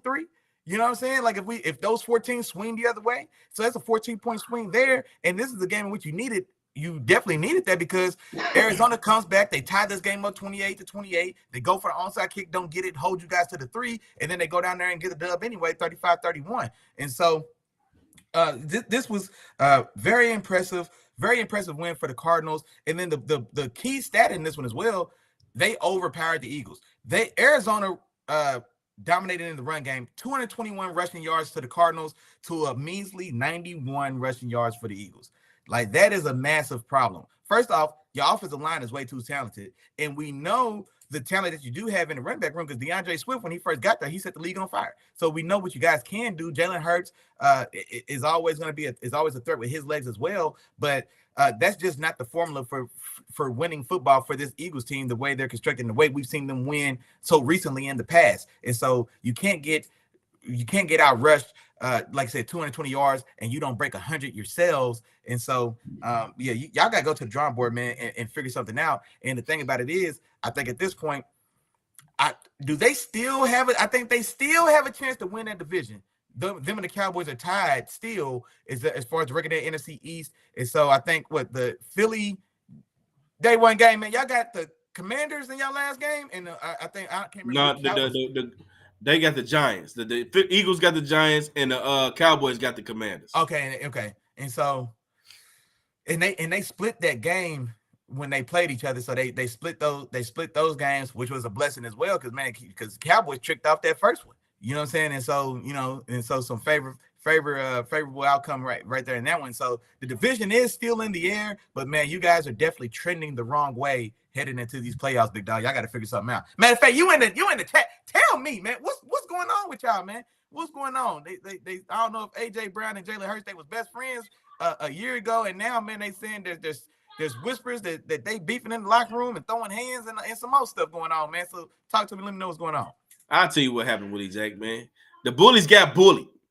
What was known as the bullies of last year, man, they got bullied today. And the Cardinals weren't playing no games, man. They came in and ran the ball straight down their throat. And Jonathan Cannon was just pretty much saying, hey, look, we the ones that really do this. We got the more physical team. Y'all think y'all physical, but we really do this. And they came down, and like I said, they ran the ball down the throat. Now, that also leads me to another issue that I had with this game, because we mentioned multiple times the Eagles were up 21-6 at half. Why in the hell does DeAndre Swift end this game with only 13 carries? The next guy behind him had 8, and that was Jalen Hurts. Why does he end this game with 13 carries? There was a sequence in the drive in the second half right after that where they ran the ball 4 straight times. And you know what they led to? They led to a touchdown drive. It led to DeAndre Swift pulling off some electric runs and running the ball between the tackles and running the ball successfully. So I'm having trouble understanding why he ended this game with 13 carries and we had a 2-touchdown lead at halftime. You know what I'm saying? So certain things like that are not making too much sense to me. I don't know if it's the identity. And then I also think that the Eagles are relying too much on Jalen Hurts, okay? Because here's the thing, and I said this from like the first couple of games of the season, is that it looks like when we first started to see the offensive struggles for the Eagles, it looks like teams have figured out Jalen Hurts in terms of the ways that the Eagles like to utilize him, how he's going to run the ball, you know what I'm saying, based on formations, which way does he tend to run the ball. The only thing that the teams haven't figured out is how to stop the tush push. That's the only thing teams haven't figured out. But when it comes to Jalen Hurts running the ball, teams are on it, and they tried to do it multiple times in this game, and the Cardinals are right on it. They're right there. They stopped it, and it was just it. They couldn't do anything about it. You know what I'm saying? So that was one of the things that I noticed in this game, and it was a huge key because it's like, come on, man, y'all gotta find a way to use those offensive linemen. I got all these offensive linemen who are bullies, who are moving furniture. That's what they do. You know what I'm saying? Mm-hmm. Might as well call them packing stack because they packing people up and they moving them, you know, from place to place. You got all these offensive line and they built to move people, but you're not utilizing them. You're not saying, all right, well, this is what we about to do. We about to move some people. They're not doing it. You know what I'm saying? And that's what makes me question, you know, the coaching, what position they're putting them in. And quite honestly, I said this before as well. When Jalen Hurts can't use his legs and do all the things that we're used to seeing him do when he was borderline playing at not borderline, when he was playing at an MVP level last year, he's a top 15 quarterback. Just saying. You know what I'm saying? So that's where I am with this particular team. I don't know what's going to happen. I don't know what they need to do to fix it, but they need to do some things around this team. And I'm sorry, I got to get a little credit to Kyler Murray. This game was also an opportunity for us to see why Kyler Murray is still special. If I know we've been talking about the Chicago Bears getting another receiver, especially with the position that they in terms of the draft. But this is another team that's going to be looking to get a receiver. And if the Bears don't go get Marvin Harrison Jr., you best believe the Cardinals are going to go get him because they need a number one guy, you know, over there to pair with Trey McBride and being that weapon in terms of the passing game. And they need to build on some things as well. So I don't think Kyler Murray is going anywhere. I think that Kyler Murray is going to stay. So it's just a matter of, you know, what they can do to build around Kyler Murray to get this team back in contention again. So that's where I'm at with it. No, definitely. And then honestly, the way it looks, because I doubt the Bears, if the Bears aren't trading Justin Fields, and let's say if we're both on the stance of keeping Fields and building with the draft capital you're going to get for trading that first pick, then they're not going to be able to take Marvin Harrison, because Marvin Harrison is not going to fall out the first 5 picks. And so, but the good thing is it's a very deep and very talented receiver group. So they'll get somebody at 10, depending where they trade back. Unless the Patriots want to jump the Commanders and go from 3 to 1, well, then maybe you still get Marvin Harrison. But the Cardinals right now are at pick number 4. So they probably realistically are going to be first in line for Marvin Harrison Jr. So the help could be very well on the way. Yeah, help is on the way. And so, yeah, they just got to stay solid, stay the course. Then our dog, man, day one game, Jarrell, man, he said, the offensive coordinator has been trashed. And you guys got hit probably the strongest that it feels like I've seen in a while. Just the immediate drop-off of losing, and you lost both coordinators, and both sides of the ball have really took a massive hit. And we're talking that way for a team that's still currently right now, what they're 10-5, or they're 10-5 or 11-5. They got 11. Yeah, so this is still an 11-win football team here, and we're talking about how they're struggling and how it looks so bad. And even with all that, they've still been very successful on the season. So that just goes to speak to the talent of the team. But then it does still just show us the value of those coordinators they lost. Like it got ugly for Big Josh when Brian Daboll left. But man, I mean, it's definitely been just as drastic, man. The turnaround in this offense from this year to last year, and that defense as well. So that's crazy. For sure, Willie Jack. All right, man. Well, let's keep on moving, Willie Jack. We're going to do a couple more, man. Then we hit a break real quick, man. But let's go on to the next one. We had the New Orleans Saints. The New Orleans Saints go to Tampa Bay to take on the Bucs. So the Saints end up winning this game on the road, 23-13, man. And I'm going to say it again, man. I hate this division. I hate this division, man, because here's the thing. 1 week, you get your boy Chop. I come in here and I'm talking, man, Baker Mayfield, man. I ain't going to even lie, Willie Jack. That boy is good, man. I know you done jinxed him. You see? Hey, man, I'm just speaking facts, man. The guy was looking good, and that's just it. And then the next week, he come out here 2 interceptions, turnovers by the Bucs, man. I don't know what's going on with this guy, man. So I don't like this division. And then on the other side of it, One week we get a good performance by Derek Carr and the Saints, and then the other week or most weeks we saying, man, this offense is inconsistent. They can't move the ball down the field. They don't have any explosive plays. Like, you never know what you're going to get with this division. And at the end of the day, you know who got a chance to win this division, Willie Jack? Who's that? Not only the Bucks and the Saints, but also the Falcons. All three of these teams have an opportunity to win this division, man. It just really depends on how everything plays out on this last week of football for the NFC. So expect it's going to be a lot of guys sitting out, but not for the Saints, Bucks, or the Falcons. All those guys are playing. Oh, not at all. Yeah. It's not just those guys playing for the playoffs. Those coaches, there's a couple coaches playing for their jobs. You know what I mean? I think the Bucks coach is safe, so I think he's safe. But you think so? I wouldn't go as far as to say safe. I think you could be, depending on what the market look like. I think they might be casually shopping. Like casually shopping. Yeah, they casually shopping. You know what I'm saying? Well, I put it like this: if they casually shopping, then those other two coaches, they desperate. They refrigerators. Their refrigerators are empty. They need some food. Yeah. They need water. They need everything. They need milk. They need the whole refrigerator filled back up because they need to go back to the drawing board, man. So I don't know what's going on there. So we'll see what happens with the last week of the season, man. But this game was 20-0 in the fourth quarter. 20-0 in the fourth quarter. Saints were really taking care of business. And that game was pretty much over at that point. The Bucks, another team, tried to put up a fight, but that was it, man. That was it. And all this game did, and I'll keep this short and sweet, man, it's just muddied up the playoff picture for that particular division. So that's what it did.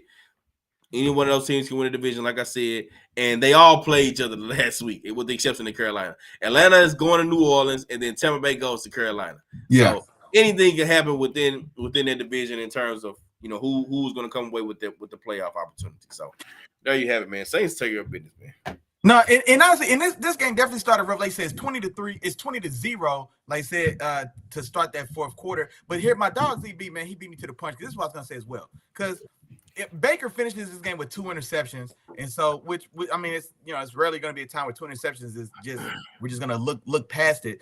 Now, one of them, it was a deep shot. He's got a receiver one-on-one upfield, and honestly, that was a great defensive play. It was a great play. It really was. So I'm not. Those are the ones I can live with those. Now I wish that one-on-one shot was Mike Evans instead of I can't think of Buddy's name, but still, it was a one-on-one.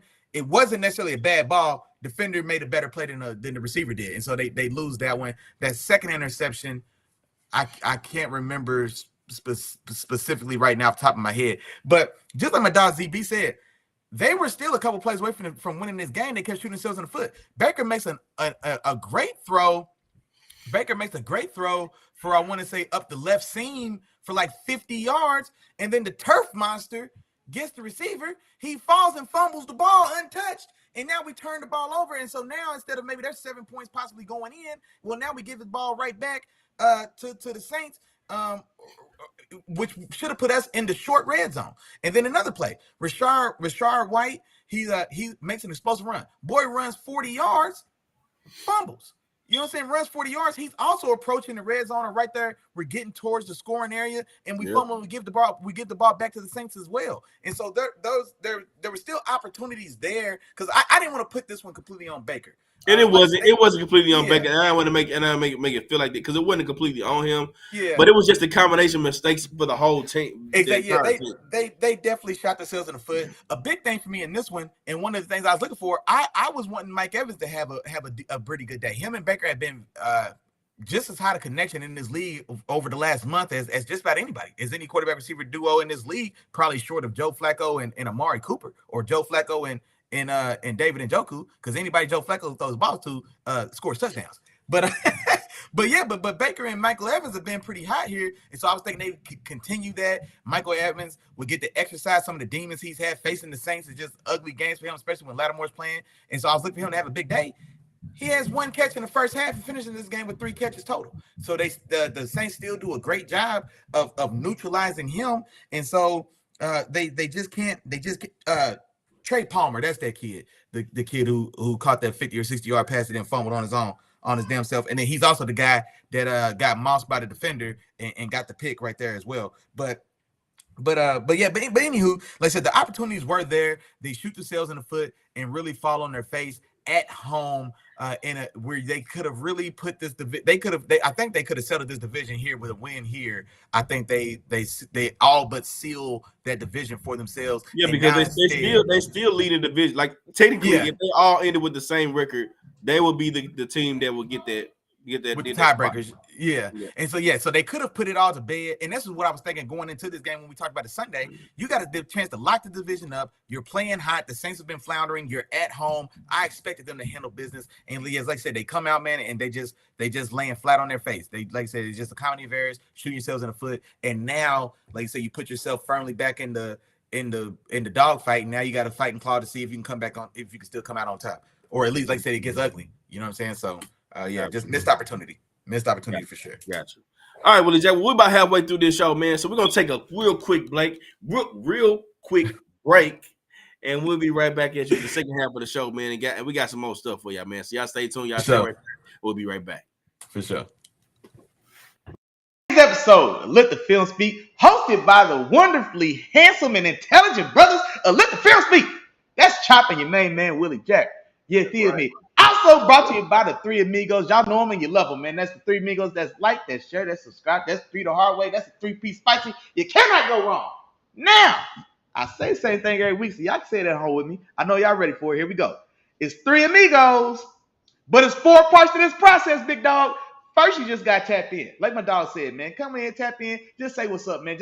Just holler. Hey, what's up, Three Amigos, man? Like, share, subscribe. Hey, Chop, man. Willie, man, what's going on, man? It's cool I sit on the couch? For sure. Y'all got some cold to drink? Oh, man, my man. Yeah. Oh, yeah. By the way, man, I'm a Broncos fan. That's all you got to do. That's it. That's easy. And Chop, come in, sit down, get comfortable, get a cool adult beverage, and let us know who you ride with, big dog. Then tell a friend. Like, man, that's a nice feeling here, ain't it? Man, it's cool, man. My homeboy was out. He was down. Man, it's cool. I can tell a friend. Tell a friend, man. And you know what? Even better than that, you can tell your friend to tell a friend. Guess what? There's more. You can tell your friend's friend to bring his partner too. Bring one more because we need 4, man. Bring them up into the penthouse. Tapping with your dogs, man. Wednesdays at 7 o'clock. You know we don't wear no watches. We ain't got nowhere else to be but in here kicking football flavor with the fam. And now back to the regularly scheduled program. All right, now we back in this thing, man. Back in this thing. Let's go ahead and move on to the next game, Willie Jack. We had the San Francisco 49ers. Them Wood-O machines, man. Back at it, man. They go to see the Washington Commanders. They win this game on the road, 27-10, man. 27-10. They take care of business. And this is being honest, this is a game I expected. I expected the 49ers to get back rolling. I didn't feel like they were going to fall into any type of slump. They had a rough game. But hey, they get back going this week. And they look the way that they're supposed to look. You know what I'm saying? Brock Purdy, 230 yards, 2 touchdowns, the way it's supposed to be. You know what I'm saying? Almost 200 total rushing yards for the team.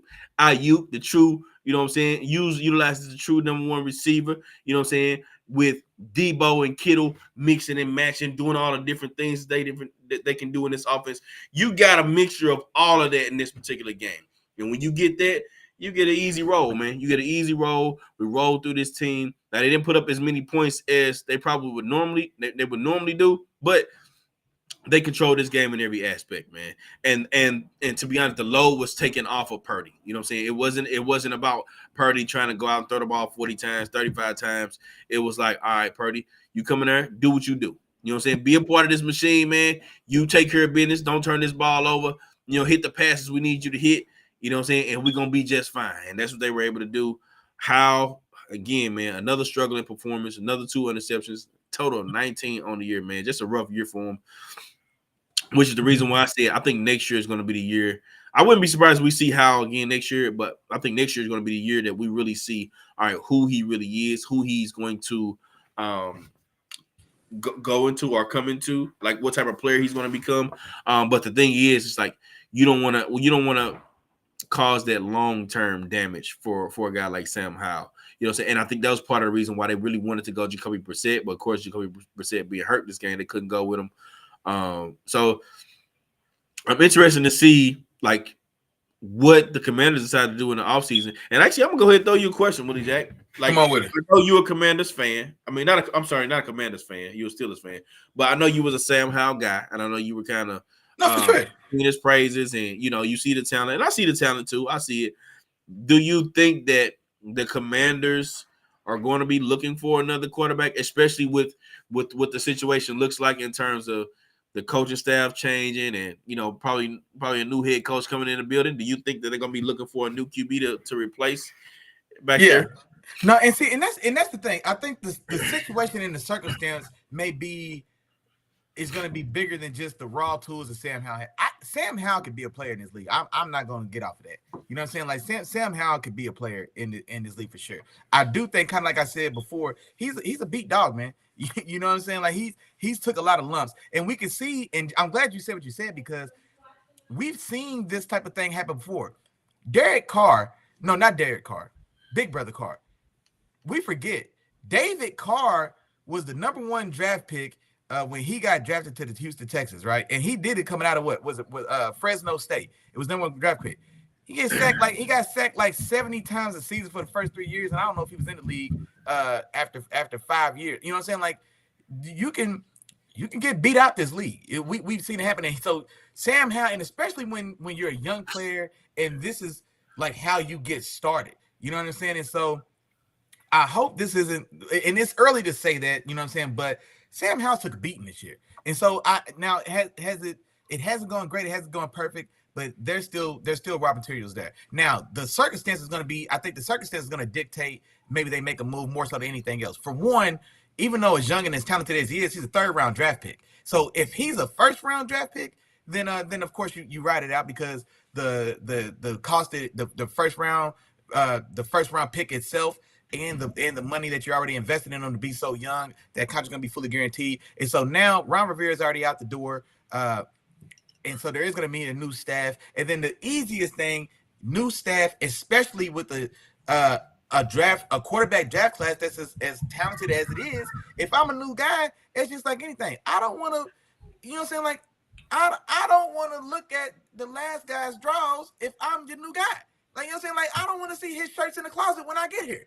Period. It is what it is. You know what I'm saying? And so Sam Howell he's young enough. He's a cheap enough draft pick, honestly, that I do think the next coaching staff very well may go ahead and just want to turn the page and start fresh. I don't want any holdovers of the last people that was here. Now, unless if they hire within, if Eric Bieniemy interviews for that job, which I assume he would. So let's say Eric Bieniemy hires, and maybe I would love to see that him stick there. And so let's say if Eric Bieniemy interviews and promotes, and they promote within and keep him, I think then there's a chance for we'll see how he feels about Howell or whatever the case. Or there's a lot of variables there. But if it's gonna be a new staff, then my gut would tell me that just a new staff is going to want to start fresh. Just start fresh. Start with my own guy. Like I said, they right now they're the 2nd pick in this draft. Chicago's going to trade. We're assuming Chicago's going to trade that first. Even if Chicago doesn't trade that first, then there's still premium targets there at #2. And so I think if I had to, I'd say probably 70-30 they go somewhere else. And I think that's mainly because I expect it to be a new coaching staff. I got you. I'm with you there, Willie Jack. And that was one of the things that was. Just had a good thing as well. Well, no, Put it up. Oh no, I just looked over and seen that he said, what about Flacco? Flacco throwing passes to Terry and Dotson, and so, but that's the thing as well. Like a new regime is not going to come in and bring in Joe Flacco to I guess.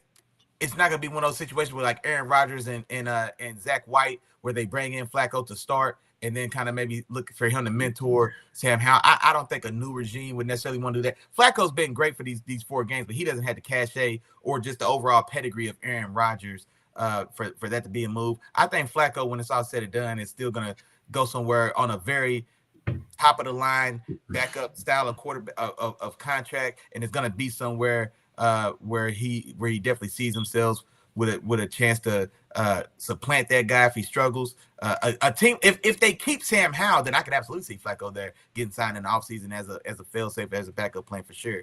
But I think if it's a new coaching staff, they're going to come in and start fresh with their own young guy. And I don't think they would bring Flacco in to start per se, but you still may bring Flacco in as the veteran in the room. But no. And then as far as the game goes, man, I'll try to be quick. Now, I think I saw the game a little different. I think Washington made this very much more of a game than I thought it was going to be. honestly, because this game is 13-10 at halftime. You know what I'm saying? Like this game wasn't. It was 10-10. I think for the bulk of that first half, and then San Francisco gets a field goal going into halftime, so it's 13-10. But the game it wasn't necessarily out of reach. The interceptions by Howell, I know one of them was in the red zone. Miscommunication with him and Terry McLaurin. So Terry McLaurin runs a 10-yard pivot. So if y'all know what a jerk route is, a jerk route normally is you come in, you break towards a slant, like you're gonna slant our head towards the post, and then you stop on the line, and then you flash right back out. So a pivot is the reverse of that. You instead of breaking in to cut out, you break out and then you reverse back in, and now you pivot back in and come back under. And so he's running the pivot, and it looks like he stops on it. Sam throws it like he's going to continue another. It was off by about just another step. You know what I'm saying? Another yard. He's looking for him to come back in on that pivot a little more. McLaurin more so kind of stops it. I don't know if maybe he's feeling the defender somewhere else on him. Anyway, and there's the interception right there. And that happened on like the five-yard line.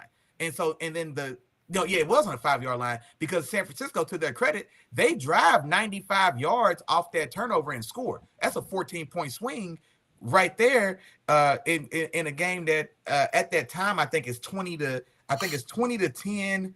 Yeah, it's 20 to 10 at that time, and then I think that was San Francisco's last scoring drive. And so if we don't get that one, it's 20 to 17, or you know what I mean? So they were still in that game for the most part, and But yeah, no. Other than that, though, the Niners, they stay consistent. The biggest thing for them in this one, C-Mac gets a little banged up in this one, but you do get a very good performance from Elijah Mitchell. He comes in to spell. I think C-Mac had 90 total yards or so on less than 20 catches, so he's doing his thing. But when he goes out that catch train, Elijah Mitchell comes in, and they still perform very well. 17 for 80 and a touchdown in relief. And so, just like my dog said, man, the machine keeps rolling. They're able to still maintain the course and get out of there. Brennan Ayuk has a good day, like my dog just said, and so they keep it going. But no, I thought for the most part, man, I thought Washington performed a lot better than I thought they would. I thought they were just going to get flat out just dogged in this one. I thought the Niners were going to go in and kind of more so just kind of tee off in this thing. But no, I am interested to see, man. But when you're picking number 2,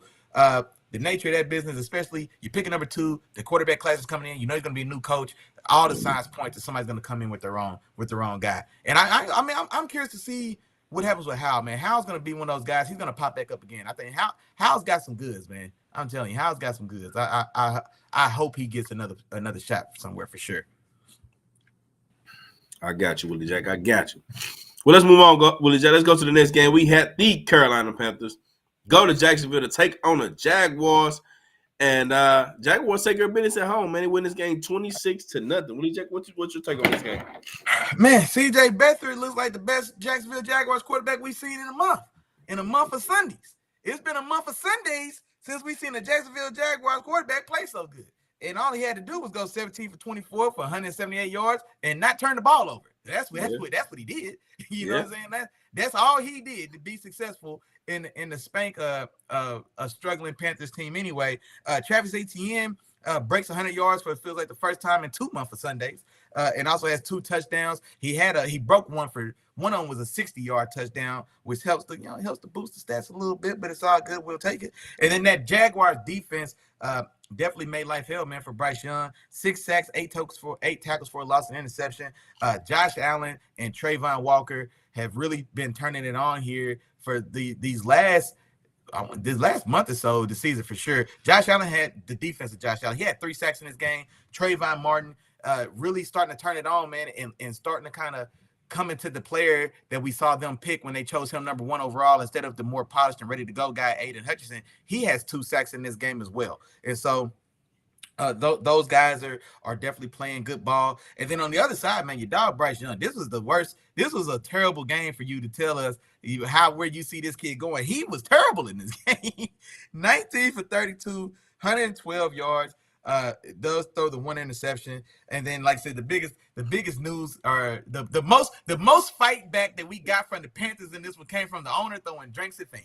Like I said, that was the only swing back. That was the only guy that swung on somebody in this game because nobody else on the Panthers roster swung back on the Jaguars playing all day. And so David Tepper said, "You know what? I'm tired of this. You know what I'm saying? And he's swinging on guys in the stands, man, because he ain't trying to go out like that. But ugly game for the Panthers. I thought maybe they'd have a chance to pull this one off with Trevor Lawrence being out.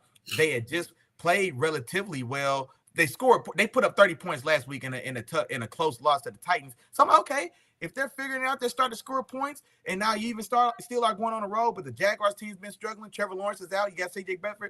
I thought maybe this was going to be a game they could steal, and instead, man, now the Doug Peterson and that Jaguars team, they buckle down and don't let one get away from them that they absolutely shouldn't have. There's no way they should have lost this game, but just the way things are trending for them, I thought they might. But no, they buckle down and get this win like they should.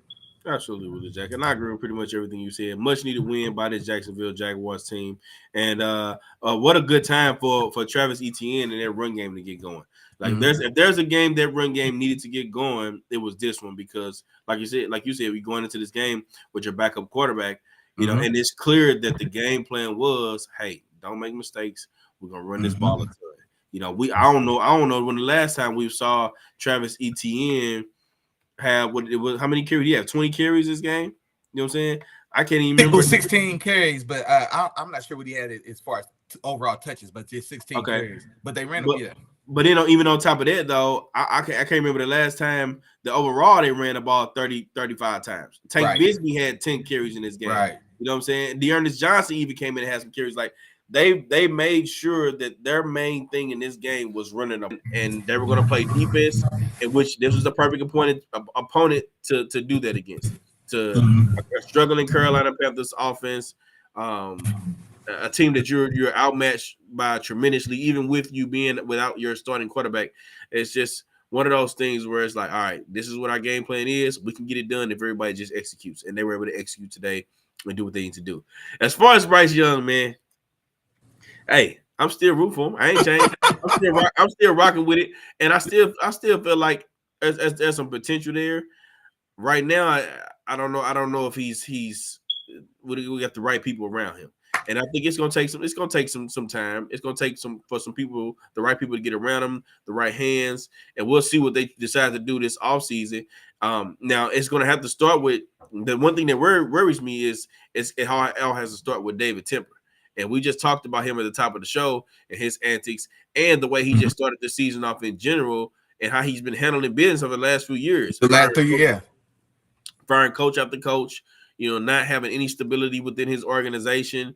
And it's hard to build not just quarterbacks, players in general. You know, it's hard for players to develop in an unstable environment year after year. So it's all going to have to start there. And it's, to be quite honest, it's not really looking good for Bryce Young. And it's not just because of him and his play, but also just the people around him. But I'm still holding out hope, man. I still like some of the things that I've seen from him, even though this was a terrible game. Hey, it is what it is.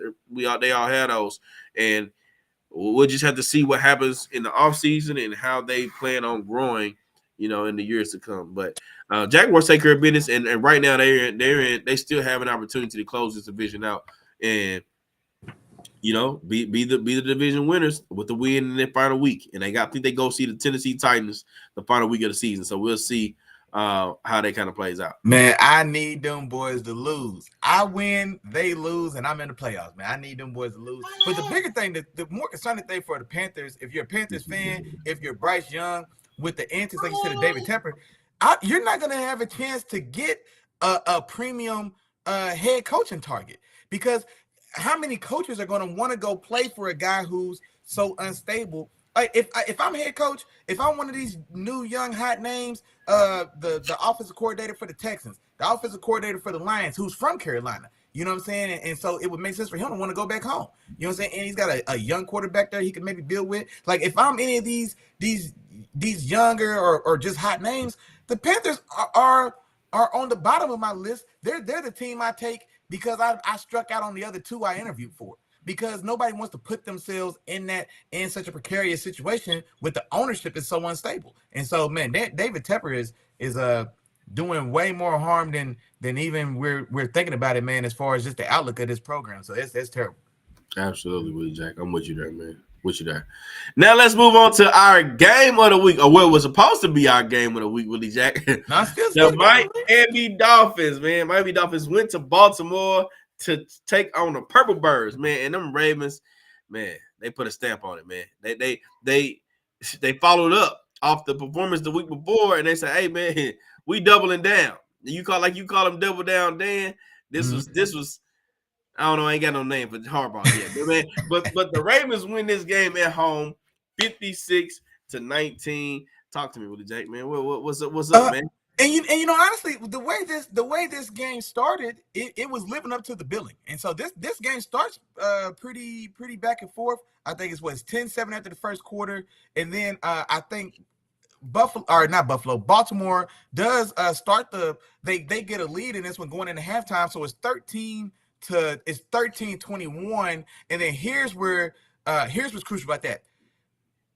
Miami had to take at 3 instead of a 7 because Tyreek dropped a touchdown. Dropped. He bobbled a touchdown in the back of the end zone. Yeah, he was wide open too. Yeah, and so it was a great pass for Tua. It hits him right in the hands, and he lands, but he bobbles it and ends up not regaining position before he goes out the end zone. And so they've got to take 3. So it very well could have been, I think it would have been 17-21 right there at that point. But instead they get the 3, so it's 13-21. Well, then Miami, on their last possession of the half, they're driving and they get the interception. There's an interception right there, and then Baltimore gets the dreaded double dip. You get a turnover right before half, you get a touchdown, you go into halftime, you get the ball right back, you get another touchdown. That's a 14-point swing right there in the middle of that game, and Miami never recovered. The game the game was almost out of reach at that point because it goes from a one-possession game, it goes from 13-21, and then the next 2 times that Baltimore touches the ball, because we don't touch the ball again. Miami doesn't touch the ball again from when Tua throws that interception. The Ravens get that ball, they go score, then it's halftime. They get that ball again, they go down and score, and they I think that opening drive that they scored a touchdown, it was quite a bit of clock as well. And so now, before Miami really realistically gets the ball back again for their first possession in the third quarter, now this 1-score game is a 3-score game. Just that fast, it went from 21-13, bro, to 35-13. It went to 35-13 in that little span of plays. Tyreek doesn't hold on to a touchdown. Tua throws an interception. Baltimore double dips, and now this game the game's over. You know what I'm saying? I mean, they spanked right now. And then Baltimore, just for kicks and giggles, put up 3 more touchdowns in the fourth quarter. You know what I'm saying? So they just really got it going. This was the game as well. And just like my dog was saying with this whole MVP discussion, because Lamar, talk about perfect timing. Just perfect timing, because for about 13 weeks of this season, he got to just chill in the back of the class and just let everybody else fall off. And then we needed to see Lamar he had to show up and just had 2 or 3 premium performances or premium wins. Like I said, I think we gave him a little too much credit for the win in San Francisco, but this game was the one that submitted it.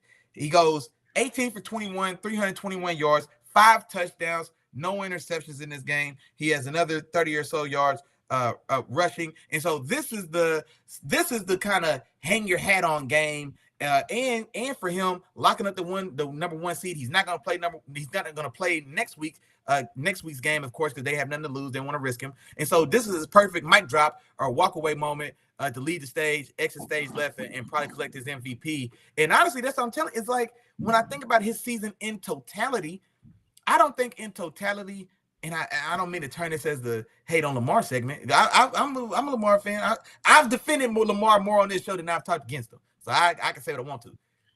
But I can't say in totality that his year was better than Dak Prescott, realistically. I don't know, because that's what I've been thinking about, because I'm thinking, who else could it be? And I guess that next guy would be Dak. But the only thing about Dak is he's been more, I guess, consistently productive and all these things. Now they beat up on some soft teams. And then in a lot of their primetime games, it always feels like there was a little bit of funny business going on. But no, man, I think Lamar and these Ravens, it feels like they do find a way to play their best ball when another competitor is coming to town. They play their best ball when they're seeing a very explosive Dolphins team. They play their very best ball when a hot Detroit Lions team is coming to town. They play their best ball when they go on the road to see the 49ers. And so that's definitely a credit to that Ravens team. It's a credit to Harbaugh and that defense as well. They show up and punch the clock, man, when they get these top flight opponents that really come in. And so that definitely is a credit to them and kudos to them. And then I like I said, man, I don't know. Like I don't know what else would have to happen for Lamar to, I guess, lose this MVP this year. But an excellent performance all the way around, and what a way to put a stamp on your season if you're Lamar Jackson. Absolutely, with Jack, and I'm with you there. And I just in terms of the MVP award, I feel like you got to give it to him just for the simple fact that, one, even though the numbers aren't all there, this is not your typical MVP season that you would like to see in terms of like touchdowns and yardage and just those gaudy stats. But we know who is the guy behind this team and a lot of their wins, and it's because a lot of his play. So he's been playing some really good ball, regardless if the numbers look that way or not. And he is one of the most valuable players to his team in the NFL, in comparison to some of those other guys. Like you mentioned, Dak was one of those guys that was right there for me. He kind of slowed down a little bit, and then also I think he got tainted a little bit in terms of how the last few games played out down the stretch. His image got tainted. Of course, Brock Purdy came winning because Brock Purdy lost to Lamar Jackson in that 4 interception game. Then you got Christian McCaffrey. Well, then Christian McCaffrey is the one I think is legit, so a legit competitor in this. But at the same time, it's like, okay, Christian McCaffrey, you go down in this past game, Elijah Mitchell comes right in, fills in, and the offense doesn't really miss too much of a beat. You know what I'm saying? Don't get me wrong. Elijah Mitchell's no Christian McCaffrey. Well, and also, let's not forget, that Commanders defense is one of the worst in the leagues as well. That Commanders defense is terrible as well. Yeah. Absolutely. You know what I'm saying? So you got that. Tyreek Hill, if there was any conversation, like I think Tyreek Hill could have definitely been in this conversation if he was to show up in this particular game and the Dolphins would have found a way to win. I think that's when we would have been able to say, oh, Tyreek Hill may be that MVP. But because I think he lost steam when he got hurt. Remember, he got injured. So he did, but I still feel like he could have put himself right back there in the midst of it. If the Miami Dolphins were to find a way to win this game, and Tyreek has one of his Tyreek games where he goes 10 catches, 170 yards, and 2 touchdowns, then I think we right back talking about him because of the performance in a big game. And that's what I just said. Like, you know how it goes when you play in a big game. When it's a big game and you show up in a big game and you've been pretty much consistent all year, like that could have solidified them as a number 1 seed. You know what I'm saying? So I think they could have been a one that really put him heavily in that conversation if he was able to show up. But then not only that, he drops touchdown passes in this game. So yeah, his chances were really over at that point. You know what I'm saying? So that's kind of how I feel in terms of the MVP award. So I think you got to give it to Lamar Jackson at this point. Nobody can do much in this last game of the season to do that. I know you talked about Josh Allen, but the game that Josh Allen played last week, I think he's kind of out of it. So that's where I'm at with it. Now let's talk about this game. My fault, because I don't want to get too far into it. For sure. We talked a lot about that, but in terms of this game, I think I figured it out, man. I think the Ravens are the mid-tier QB killers. Ooh, they coming off of a game where they forced 5 interceptions against the 49ers, 4 against Brock Purdy. Then in the game after that, they call against Tua. Force him to throw 2 interceptions, and they get him to lose a fumble. Hey, they might be the mid-tier QB killers, man, because they come in golf. Yeah, they stank on Jared Goff. Golf. Yeah. They're making these mid-tier QBs, look a little bit worse than what they really is. You know what I'm saying? And maybe mid-tier could be a little bit harsh depending on who you're talking about, because some of these quarterbacks are pretty good, but they're really showing some of these quarterbacks like, hey, man, this defense is different. You know what I'm saying? And we coming to play. And then on top of that, you get the Ravens offense, they come out ready to play as well. And this was one of those games where everything just fit well together. Of course, we know Lamar Jackson threw 5 touchdowns, but it started up front. The offensive line was blocking their butts off. They was blocking their asses off. Lamar Jackson had a lot of time in this game.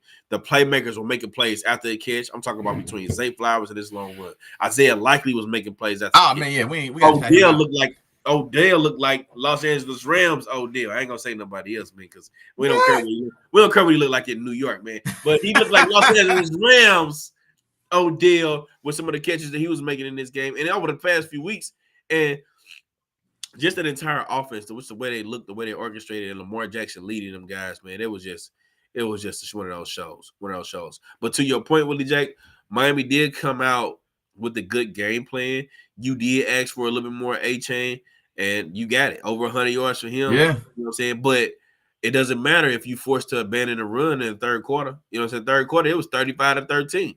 Exactly. You know just that fast. And that enabled them to make things just that much more difficult on Tua. Once it was like, all right, Tua, you got to win this game passing and passing only. And we got something for Tyreek and the other guys and your weapons that you like to use. It just made things that much more difficult on them. And hey, the Ravens did what they do, man. They took care of business.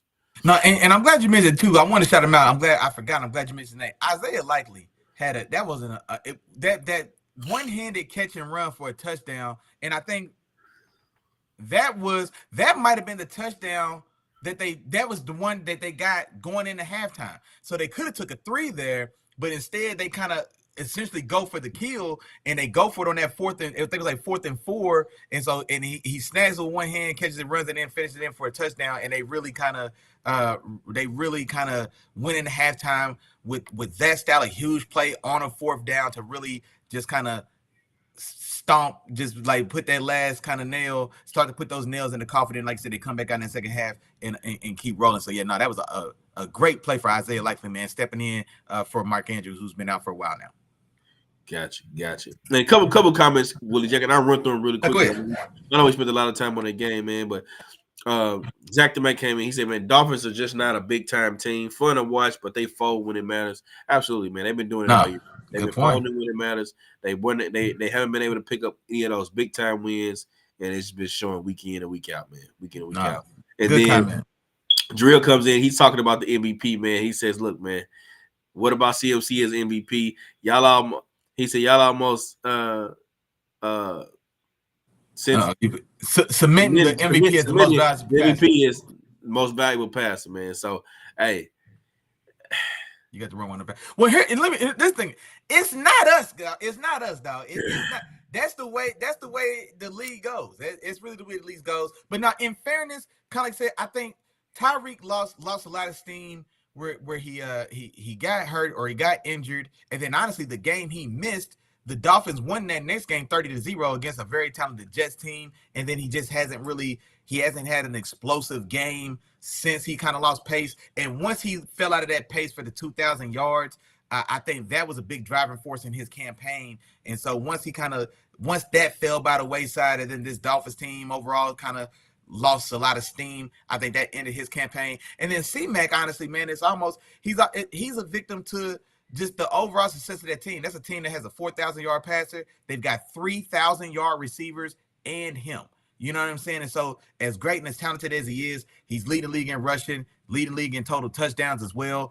But it's almost kind of there's so many moving parts there that I don't know if, and y'all know I'm a C-Man, that's my dog. But I just don't know if necessarily if it's still enough to overcome just all the stuff that's going around him. Brock Purdy was teed up because he's the quarterback. He shit the bed, like I said, on national TV, 4 interceptions. Now, some of them were tips and whatever, but point is the boy threw 4 interceptions on national TV at the crib and got spanked. So, I mean, it's just been everybody's darling. Patty Cakes has a very rough year this year. Josh Allen falls flat. Joe Burrow gets injured, looks good for 4 games, and then now he missed the rest of the season. So it's very much been a very finicky MVP race just all year, like we've been talking about. And so Lamar is almost honestly, he's just the last man standing.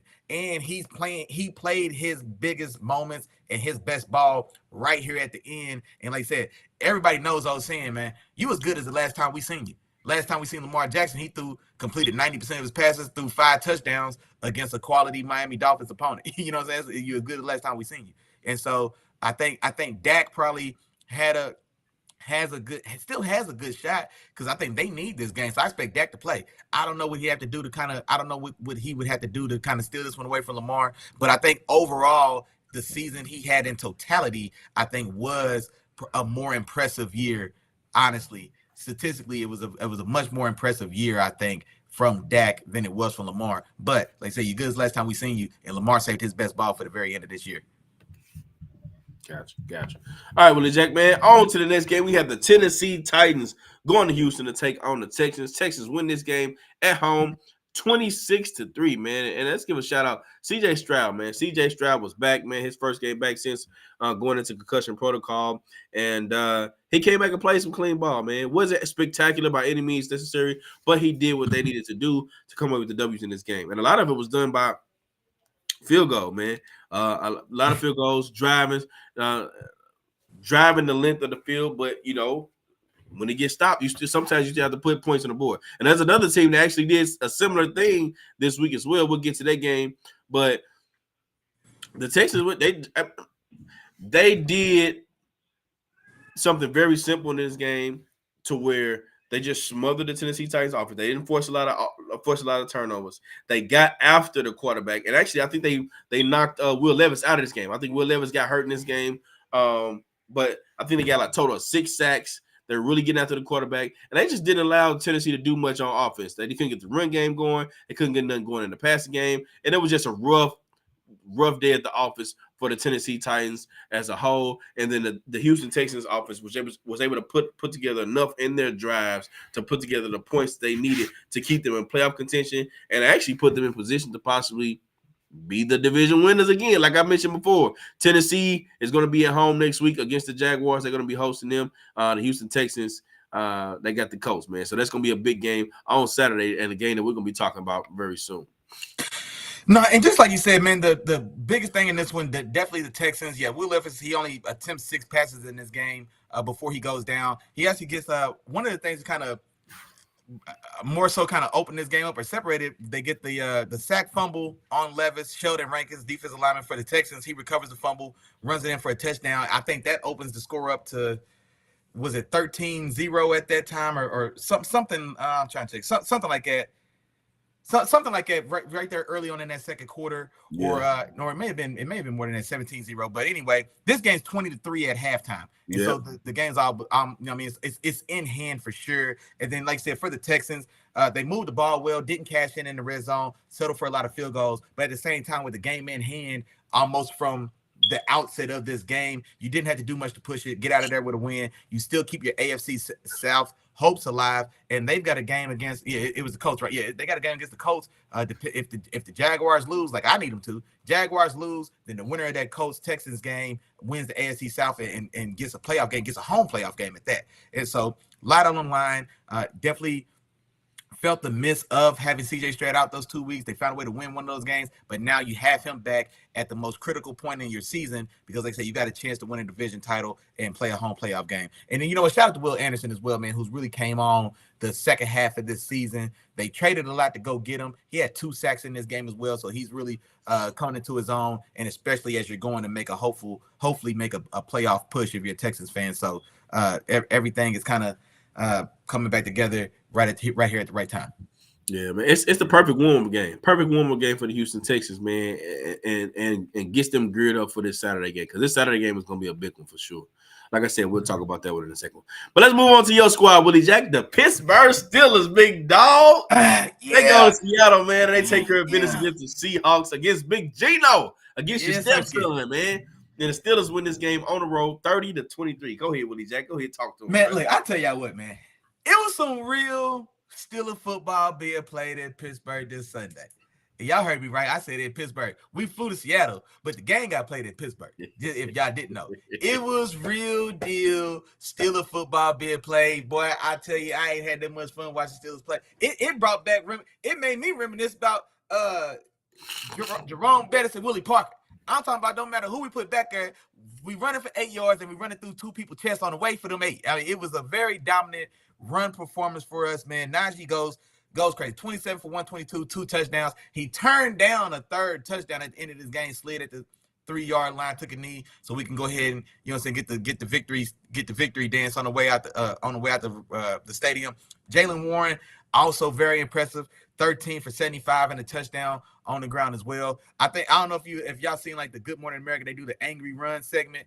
The angry run segment was all highlights of Najee and Jaylen Warren in this game. I'm talking about it's some very Chop. If you ain't seen it, bro, go ahead and YouTube it. Because boy, we was running through boys' chests out there, boy. I like that first touchdown run Najee had though. Man, the look, one when he was on one leg. Man, look, put his crawl to the end zone, man. Put his hand on the ground 3 times and stay on his feet. And still got in that thing, bro. We get the other one where he gets some help from the pushing the pile with some of the other guys, man, pushing them a good 4 yards. He'll finish off that one, man. Jaylen Warren had a run in this one, bro. What a touchdown! The boy broke 6 tackles, and I'm talking about 3 of them went through somebody's face mask. You know what I'm saying? Like, man, I'm talking about very impressive. George Pickens, man. Mason Reindeer Rudolph, I don't know where you been, but man, George Pickens still doing what we need him to do. 7 for 131. Deontay Johnson 4 for 76. And here's the thing about Mason Rudolph that's been so impressive is George Pickens had a 37-yard catch, a long catch in this game for 37 yards. Deontay Johnson had a long catch in this game for 42 yards. Our tight end Freiermuth had a 25-yard catch in this one. And I wanted to highlight those because that's three catches that those 3 catches go for over 100 yards. And that's exactly like this is what we've been looking for all year. We get the dominant run game between Najee and Jaylen Warren. We run for over 200 something yards in this game. And then when we force you to have to honor that run game, and now we take advantage and we go up top. And that's exactly what Mason Rudolph was able to do. 18 for 24, 274 yards. Doesn't even throw a touchdown in this one. But just keeping Seattle's defense honest. When you want to drop that guy, like we'll run it until you drop him. Okay, go ahead, drop that 8th guy down here, and now we up top. And so this is the formula that we need, man. I'm glad we're finally playing our best ball as we head into hopefully a playoff stretch here. And so definitely got what we needed. And then on the other side, man, Kenneth Walker was having a little bit of success, 10 for 53. He leaves this one with an injury, and so he doesn't finish the game. DK had a pretty decent game, 5 for 106, but doesn't get in the end zone. And all told, man, we did a pretty good job defensively. Tons of pressure on Geno, and kudos to Geno. TJ Watt could have had 4 sacks in this game. He was all over Geno, and it's a credit to Geno that he was able to step up and deliver the ball and get passes downfield, especially in the early going. But yeah, they just kind of like you said before, when the Seahawks did kind of get in relative scoring position, we were able to hold them to field goals, whereas we scored touchdowns, and that really ended up being a difference in this game. Absolutely. And Willie Jack, I say this, man. Y'all definitely bullied them. Y'all hit them in the mouth. Y'all came out ready to play this game, physical, all those different things. But this is the one thing I just want to point out George Pickens. That's all I really cared about. Cause I knew you was going to cover the game. I wasn't worried about that. This is your squad. I wanted to point out George Pickens because over the last few games, man, he's shown us why when we went through this draft class, he was the one guy that went later than some of the top guys, but we felt like could easily emerge as a number 1 receiver. And we are seeing some special things from this kid. And it's making me feel like, man, we need to find somebody that can consistently get this man the ball. You know what I'm saying? Because, okay, we got Deontay Johnson. We know what Deontay Johnson does. Deontay Johnson is a good route runner. He can find some space. He can get open. You know what I'm saying? But I like him operating more so underneath than trying to be over the top or all of the other different things. George Pickens is the guy where we need a big play. You know what I'm saying? We catch him one-on-one coverage. Oh, man, we throw him the rock. Those is automatic checks. One-on-one, don't matter. Automatic check. Go up top. One-on single coverage. Hey, I don't care what the signal is. Yeah, whatever the signal is. Yeah, come on with it. Yeah, bro. And I don't care if they see it. It's one-on-one. I'm gonna give the wide receiver a chance. And that's the thing that I've seen from Mason Rudolph that I've liked is he's giving his playmakers a chance. Because we've already we talked about everybody that y'all have. Y'all got some playmakers. We talked about George Pickens and Deontay Johnson and Pat Freiermuth and Jaylen Warren. And, I haven't been too high on Najee Harris this year in terms of how he looked. But, I mean, we know what his draft status was coming out of Alabama. Like, we've talked about a lot of those guys. So now it's just a matter of how can we maximize each of these guys' potential. And Mason Rudolph has somehow found a way to do that, man. So kudos to Mason Rudolph, man. Y'all doing your thing, Willie Jack. And with the Ravens sending Lamar Jackson, I don't know, dog. Y'all got an opportunity, bro. Hey, y'all need some things to fall y'all way, but hey, we really do. It's still right there, man. Like we gotta get this dub for sure. But we need either the Bills to lose or the Jags to lose. And I think both those teams, the way they're playing and kind of being up and down, and both of them kind of not looking their best these last couple weeks. We got a chance to sneak in that thing, man. We got a chance to sneak in that thing for sure. For sure. So we'll see how that plays. On to the next one, Willie Jack. We got the Los Angeles Chargers. They go to Denver to take on the Broncos, man. I'll be short and sweet with this one, man, because this game wasn't anything special. Two teams that won't be playing in the playoffs, so I won't be spending too much time. Both teams got eliminated. Still pissed off at the Denver Broncos for what they decided to do in this point of the season. But hey, man, nothing special for each one of the teams. The Broncos just made a few extra plays. It was field goals throughout the most of this game, except the one touchdown scored in the second quarter, and that was pretty much that turned out to be all she wrote for the Denver Broncos. They ended up scoring 3 more in the fourth quarter, but this game was, like I said, nothing special. Had a big play from Lil Jordan Humphrey. I like the way he looked on his play. Broke a lot of tackles after that. And probably the most exciting thing in this is, who is the mom that named the son Lil Jordan? Man, I remember when he was coming out. I think he went to Texas, and I remember when I had went to go watch his film, and I was Lil Jordan. Man, come on now, why we do this? Lil Jordan. It ain't even Lil Jordan like L.A. Jordan. No, it's L.I.L. Lil Jordan. Lil Jordan. Yeah, man. Birth certificate. That's not his nickname. Lil Jordan Humphrey on the birth certificate, bro. His driver's license say Lil Jordan on it. Come on, man. We gotta do better. That's the name you give somebody, little brother. That's Lil Jordan over there, man. Yeah, or like if he's Jordan Jr., so his nickname Lil Jordan. Yeah, that's Lil Jordan. Yeah. I don't even, it's the boy that now I got a Wikipedia. I don't even know if his daddy named Jordan. Let me find out he looked Jordan because the mama was a Bulls fan when she was a kid or something crazy like this, man. But no, I'm gonna be just as short and sweet as you on this toilet bowl. Stidham in his first start in place of Russell Wilson. They find a way to get, or they go out and get this dub. They get the one big play, the 54-yard touchdown to Lil Jordan. And yeah, other than that, I mean, they had decent enough running back production from Jaleel McLaughlin and Javonte Williams combined. They go for 23 carries for roughly 90 yards, so very workman-like day there. And then for the Chargers, you just don't have. There's just not a lot there. 24 for 38, 220 yards, and no turnovers for Easton Stick. And I guess the highlight for the Chargers, Khalil Mack got a sack in this one, and so it makes his 100th career sack. So that's a pretty elite group to be in, career sack numbers of 100. Because honestly, man, I'm thinking there's Hall of Fame guys, not different position, but I'm not sure if Warren Sapp got to 100 or if maybe he's just under 100. But there's some guys with gold jackets that don't necessarily have 100 career sacks, and so that's still a very Aaron Donald got 100.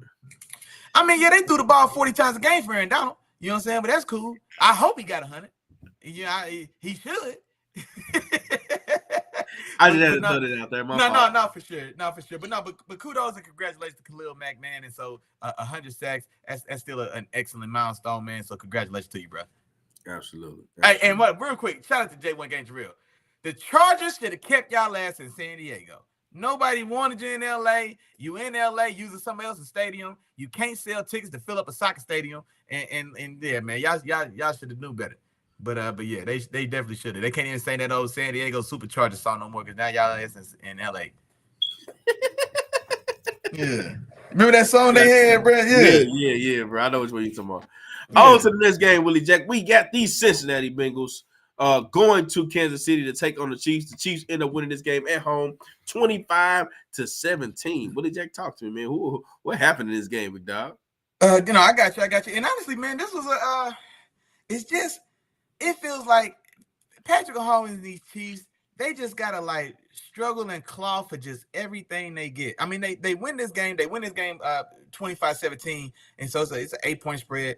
But it's still just it feels like everything just used to look so easy for them. You know what I'm saying? And it's not because they were playing bad people, but like they just looked so great that everything just looked just so easy and so routine. And it's just strange seeing them just the way they have to win games. Stout defense, hoping somebody on the outside catches the ball when we put it in their chest, and you know what I mean? And so it's just different ball looking at them, but still a big game, a game they needed to win as well. I think right now they're in position to possibly get that 2 seed. We'll see Patrick Mahomes and these Chiefs not have home field advantage and play a road playoff game for the first time that we've seen in the history of their kind of mini dynasty they've got going on. And so I'm definitely curious to see how that unfolds. But Patty goes 21 for 29, 245 and a touchdown. No interceptions in this one. Isaiah Pacheco running like a madman. 18 for 130, has 35 receiving yards, a receiving touchdown as well in this game. Rashee Rice, the standout rookie who's submitted himself as their number one receiving option or the number one receiver on his team. He goes 5 for 127. You get a big day for him. And then that defense, man, definitely showed up to play as advertised the way we've seen them all year long. Shout out to Justin Reed. I remember Justin Reed coming into this league out of Stanford. I wanted him bad. I couldn't believe he failed to like the third round by the Texans, and the Texans picked him up in the third round. And then I couldn't believe they didn't re-sign him and let him go to Kansas City. And so he has a big game, 8 tackles, 2 for a loss, 2 sacks. I'm talking about a safety who was playing behind the line of scrimmage. He had 2 tackles for a loss and 2 sacks in this game. He's a safety. And sounds like Harrison Smith to me. Oh, hey, man, shades of you show right. George Karlaftis. I wasn't huge on George Karlaftis coming out of Iowa, but he has a big game, a sack and a half in this one. Chris Jones gets another sack as well. So, like I said, that defense definitely shows up. Jamar Chase was doing a little bit of chirping in the news leading up to this one, calling out L'Jarius Sneed and those guys. And then 3 for 41 ain't gonna cut it, big dog. You know what I'm saying? And so. A rough day for him. And then shout out to L'Jarius Sneed, who's playing some ball now. He's been playing, and I don't think we've shot him out, and so we overdue to do so. Yeah, he's been playing some damn good ball, man. He might get one of those all-pro spots. He might get one of those all-pro spots. Hold on, I'm gonna think about that. I'm gonna think, man. You might be right. The reason why I say that is because they did him like they did a lot of the top corners that we've seen over the years. They lined up the stats of the number one receivers he's winning against. And he shut everybody down. He pretty much shut everybody down. I don't think anybody has gotten over a certain amount of yards. I think the biggest game that was had against him was Tyreek Hill. I think Tyreek Hill had like 8 catches, but he only went for like 60 yards. You know what I'm saying? So it was a lot of catches, but he was getting tackled right where he was. It wasn't those plays that Tyreek Hill is used to getting. Nah, you might be right, man. I'm trying to think off the top of my head, and yeah, you might be on to something. Yeah, he's had a fantastic year for sure. And yeah, the Chiefs get another dub, and yeah, depending on the outcome of this Dolphins-Bills game, I guess if the Bills win, the Bills are number 2, or if the Bills win and the Chiefs lose. So if the Chiefs win and the Dolphins lose, they jump to number 2. Or if the Dolphins win and they win, they stay at number 3. But so they still have something to play for, depending on who you want to, how the 6 or 7 seeds fall out. You know what? Actually, no, the Chiefs are number 3 regardless, because they're at them and the Bills are both at 10 wins. Oh, but the Bills beat the Chiefs. You're right. Yeah. Right. So the regardless, and if the Bills lose, I mean they're going against Miami, so that means that Miami's gonna have 12 wins then. So it's still gonna be a win ahead. So Chiefs are at third seed regardless. No, you're right. I don't think there's any way that they get that changes because they already clinched the division, and the Jacksonville Jaguars and whoever else is in the division is a game behind. So I think that third spot is clinched for them. Okay. Okay. So they might go ahead and let some people sit down in that last week. Yeah, you're right, because the 4th seed is between the Texans, the Colts, and the Jaguars, and they're already a game or 2 up on those. Okay, yeah, no, that's a good point. Oh yeah, they might sit it down then. So but like I said, they get the dub. Like I said, now they'll probably, I imagine, like I said, they'll rest some folks, and we'll see them on the road for the first time in the playoffs. I want to see what that looks like. Gotcha. And I'll be quick on this game as well, Willie Jack. This was the other game I was talking about. They had a lot of field goals in it, and sometimes that's what it takes, man. It takes for you to be consistent and kicking those field goals to win you some of these games. And sure enough, just giving a shout out to the kicker, man, Harrison Buckner, 6 for 6, 6, 12, 18. That's 18 points in this game. Yeah, he was responsible for 18 points in the game, man. So a big game for him, but for the Chiefs, I don't think their offense looked bad. The offense moved the ball, you know what I'm saying? And you can see by the yardage wise, they were able to move the ball. They didn't make a lot of mistakes. They just weren't able to punch the ball in to get 6 instead of 3, you know? But if you got a defense that's playing the way that they've been playing, getting those 6 sacks and getting after the quarterback and prevent the other team from really doing much, you can do that. You can get away with that. And if you keep moving the ball, hey, a win is a win, you know what I'm saying? So you'll take those. So Of course, the Chiefs, they still have a lot to play. Well, a lot to play for, and not a lot to play for, but they still have a lot of things they can possibly improve on. But as of right now, man, they're getting wins any way that they can, and that's what they're gonna need to do for the playoffs as well if this offense continues to look the same. Yeah, and I think big thing for them is like they needed some style of momentum because it feels like, man, they just took some lumps these last couple of weeks, and so getting a dub, last home game of the season, and so you kind of go out with a bang there at home, and maybe that kind of gives you some good juju going forward. Absolutely. And on to the last game, Willie Jack. We had a divisional matchup, man. We had the Green Bay Packers. Matt LaFleur and those Packers, big dog. They go to Minnesota to take on those Vikings, man. And the Packers, they win this game on the road 33-10, Willie Jack. And I'll go ahead and jump in this one first, get in there and get out of there. I'm just going to say it, man. The Packers could have something in Love. They could have something in. Like, you see all the athletic, you see all the skill set. You know what I'm saying? You see the arm strength, you see the accuracy, you see the off-platform throws, and what you saw a lot of those in this game. You see all those different things, and those are just different talents in itself. You see the touch on different balls, depending on where he needs to put it, on the field. But the other part of it, and I think this is going to be the biggest part for him, is the mental aspect. If he can get the mental aspect of the game down, I think he's going to be just fine. And I think a part of that is getting the experience that he's had this year and continuing to grow as a quarterback. And if he continues to go through that process, like I said, the Packers could have another one, man. We saw the Packers go from Brett Favre to Aaron Rodgers. Now they got Jordan Love. You don't see too many quarterbacks with that type of warm talent, man, and he has it. You know what I'm saying? And kudos to Willie Jack for spotting that from jump in the draft. I think that's one of Willie Jack's I like them coming in, from Nevada. Yeah, I like them. And it started a little bit rough. We were still kind of unsure about what his career was going to hold. But right now, man, Love is third in passing touchdowns with 30. A lot of people probably didn't think he was going to have 30 touchdowns this year, but he's got 30.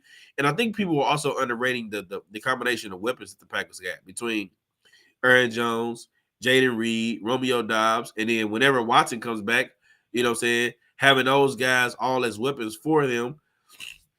Those are guys that can all put together, what they need to do, you know what I'm saying, to put up some points on offense. And they are some playmakers, they some speedsters, and they can make different types of plays. On the Minnesota side of it, and I get out of here, Willie Jack, Aaron Hall just didn't look competent at all, you know what I'm saying, and he ended up getting benched in this game. But by the time he got benched, it was too late for the Packers. I mean, ball game. It was too late at that point. Jaren Hall had already put them in too big a hole, and Jordan Love had already got off to too hot of a start. Him in that offense, and it was just too late at that point. Nick Mullins came in. He tried to do something. The offense looked better with them in, but it was just too late for the Vikings to even do anything. So Packers come away with that W, man, and they got an opportunity to still get in the playoffs. So we'll see what happens this last week of the season.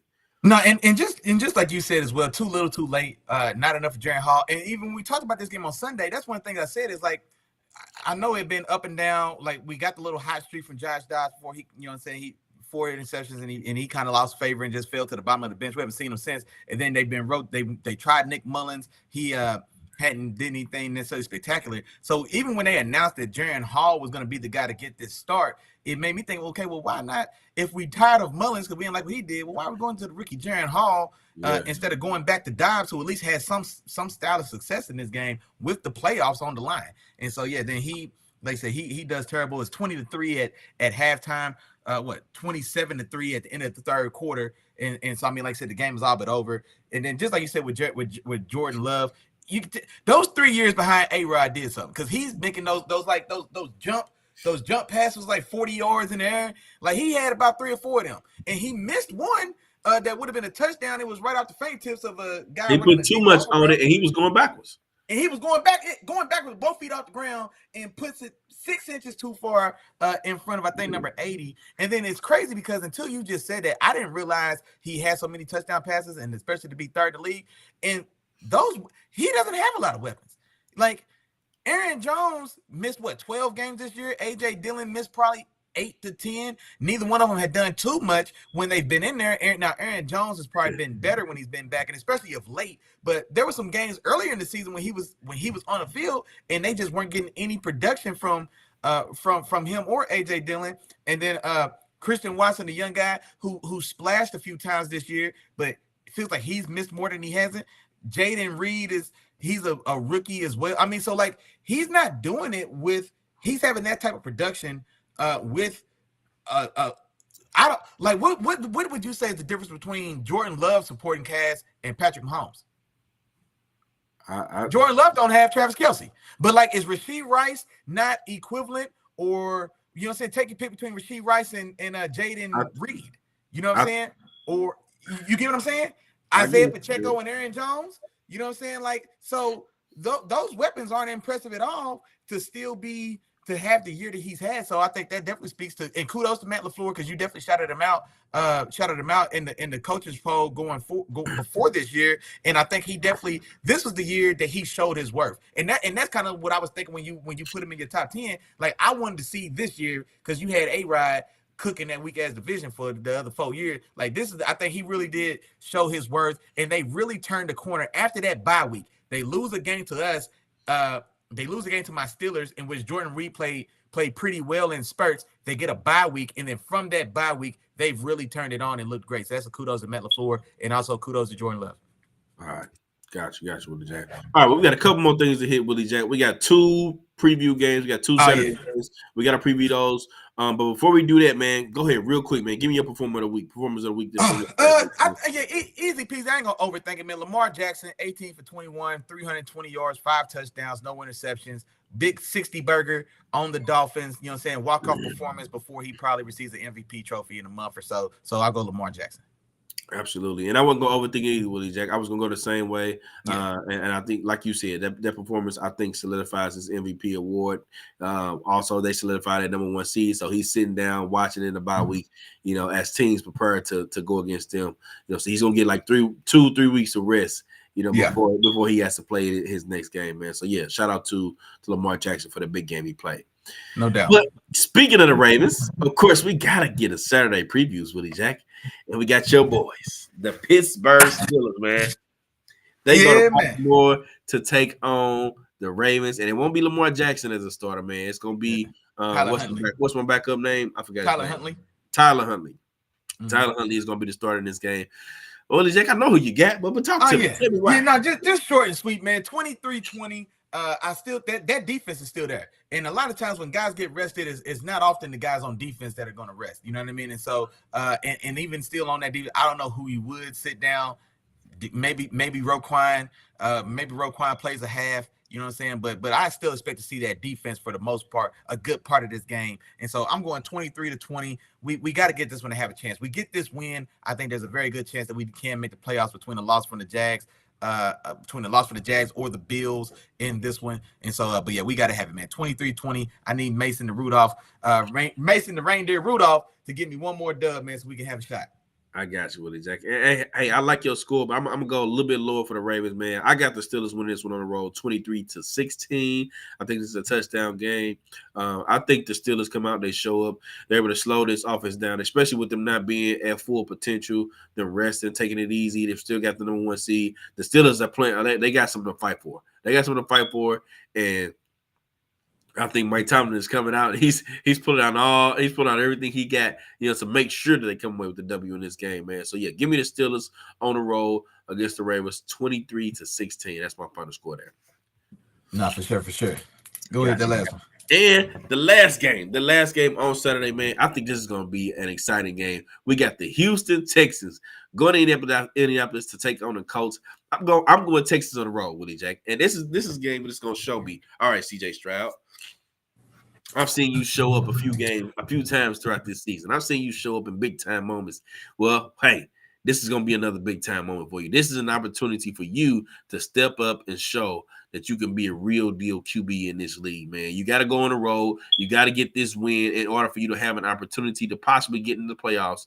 And this is how you have to do it. You have to go and beat. Now, this is not one of those. You're not going to beat Goliath here. You know what I'm saying? You're not going to see Lamar. You're not going to see Joe Burrow. You're not going to see Josh Allen. None of those guys. But you still got to go get it and make it happen. This is it. You're back against the wall. You got to make this win happen. So, yeah, I think the Texans do make this happen. Give me the Texans on the road.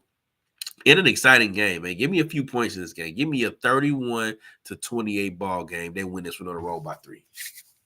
And I'm gonna tell you what, man, and we don't do this hardly ever at all.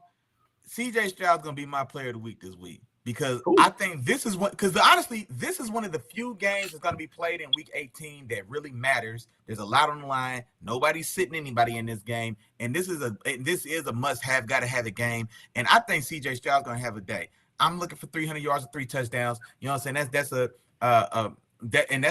That's still a challenge. That Colts defense, when they're able to get after the passer, they turn the ball over really well. And so I think they're a top 5 team as far as turnovers go, their turnover margin and the plus side of that. And so I think it's going to definitely be on CJ Stroud to get them over the hump. And like I said, I need the Jaguars to lose for my Steelers to get in the playoffs anyway. So this, for me, I'm looking for this to be the AFC Championship game to decide it. And I think CJ Stroud in his rookie year, on his second game back from missing 2 games with a concussion, he comes in and really puts a stamp on his offensive rookie of the year performance and gets this dub, man. 303 touchdowns, and I got them winning this game on the road 30-23. I do think we're going to score some points in this one as well. Hey, Willie Jack, you made me start thinking about that. I was like, hold on now, let me look at these other games, make sure. And I was looking like, man, all these guys not performing. But then I saw a game. I said, oh yeah, this is gonna be my performer of the week right here. So I get to that on Sunday morning on Chop Willie in the morning, 10 a.m. In case y'all ain't know. So I get to my performer of the week then, man. So you made me think who else has got a game that matters? Oh, okay, Doc. Okay, Doc. Oh yeah. You probably already know which direction I'm going. Don't even worry about it. Okay, I like it. Yeah, I'm taking young Christ Jr., man, to get it done, man. H-Town, hold it down. Already, Willie Jack. So we'll see what happens there, man. Real quick, give us a game ball before you get us on out of here, Willie Jack. Oh man, yeah, man. Man, them was in the building, man. Our dog ZB came through this thing as well, man. Day one game, Jarrell came through this thing as well, man. My Steelers brethren, Michael Becker, in there closing out the show, man. So, man, you know what, man? Hey, give it to my dog Michael Becker. He said, man, I give it to my dog Michael Becker. He the last comments I'm seeing. We short on time, and I can't go back through everybody's comments, man. Give Michael Becker, man. Welcome home, big dog. Take a game ball with you, and then yeah, man, let's rock out like we know something on Saturday, man, and let these Steelers get a dub for us. Already with Jack. Hey, man, but that's it. That's all. We came, we saw, we conquered, man. Yes, sorry to keep you out a little bit late tonight, but Willie Jack, go ahead and shut us on down, big dog. Hey, there it is, man. Real quick on the rundown, man. Let's see who was in this thing as well, man. Our dog, man, ZB, our favorite co-worker, Zach the Mac, was in this thing first through the door, man. My dog, Terrible Time Walker, hold it down for them Texans. He was in the building as well. The fam band was in this thing. Shout out to my mama, my sister. Appreciate, love y'all. My dog, another one of them Steelers members, man. Josh Nichols slid in this thing on us. Our sister and wife of the show, Mrs. Boyce, was in this thing as well. And then, of course, man, to help close out the show. Oh, man, can't forget the champ. Champ was in the building. Day one game, Jarrell, man. Your 2023 Fantasy League champion for us in the Little Film Speak Fantasy League as well, man. Appreciate you, big dog. And then, of course, to close out the show, my Steelers brethren, Michael Becker, in the building. Hey, man, tap in. Sunday morning, 10 o'clock. You know, ain't nowhere no watch because we ain't got nowhere else to be the cooking football flavor with the fam. Y'all have a good night, man. Sorry we kept y'all late. We will see y'all bright and early on Sunday morning. Peace.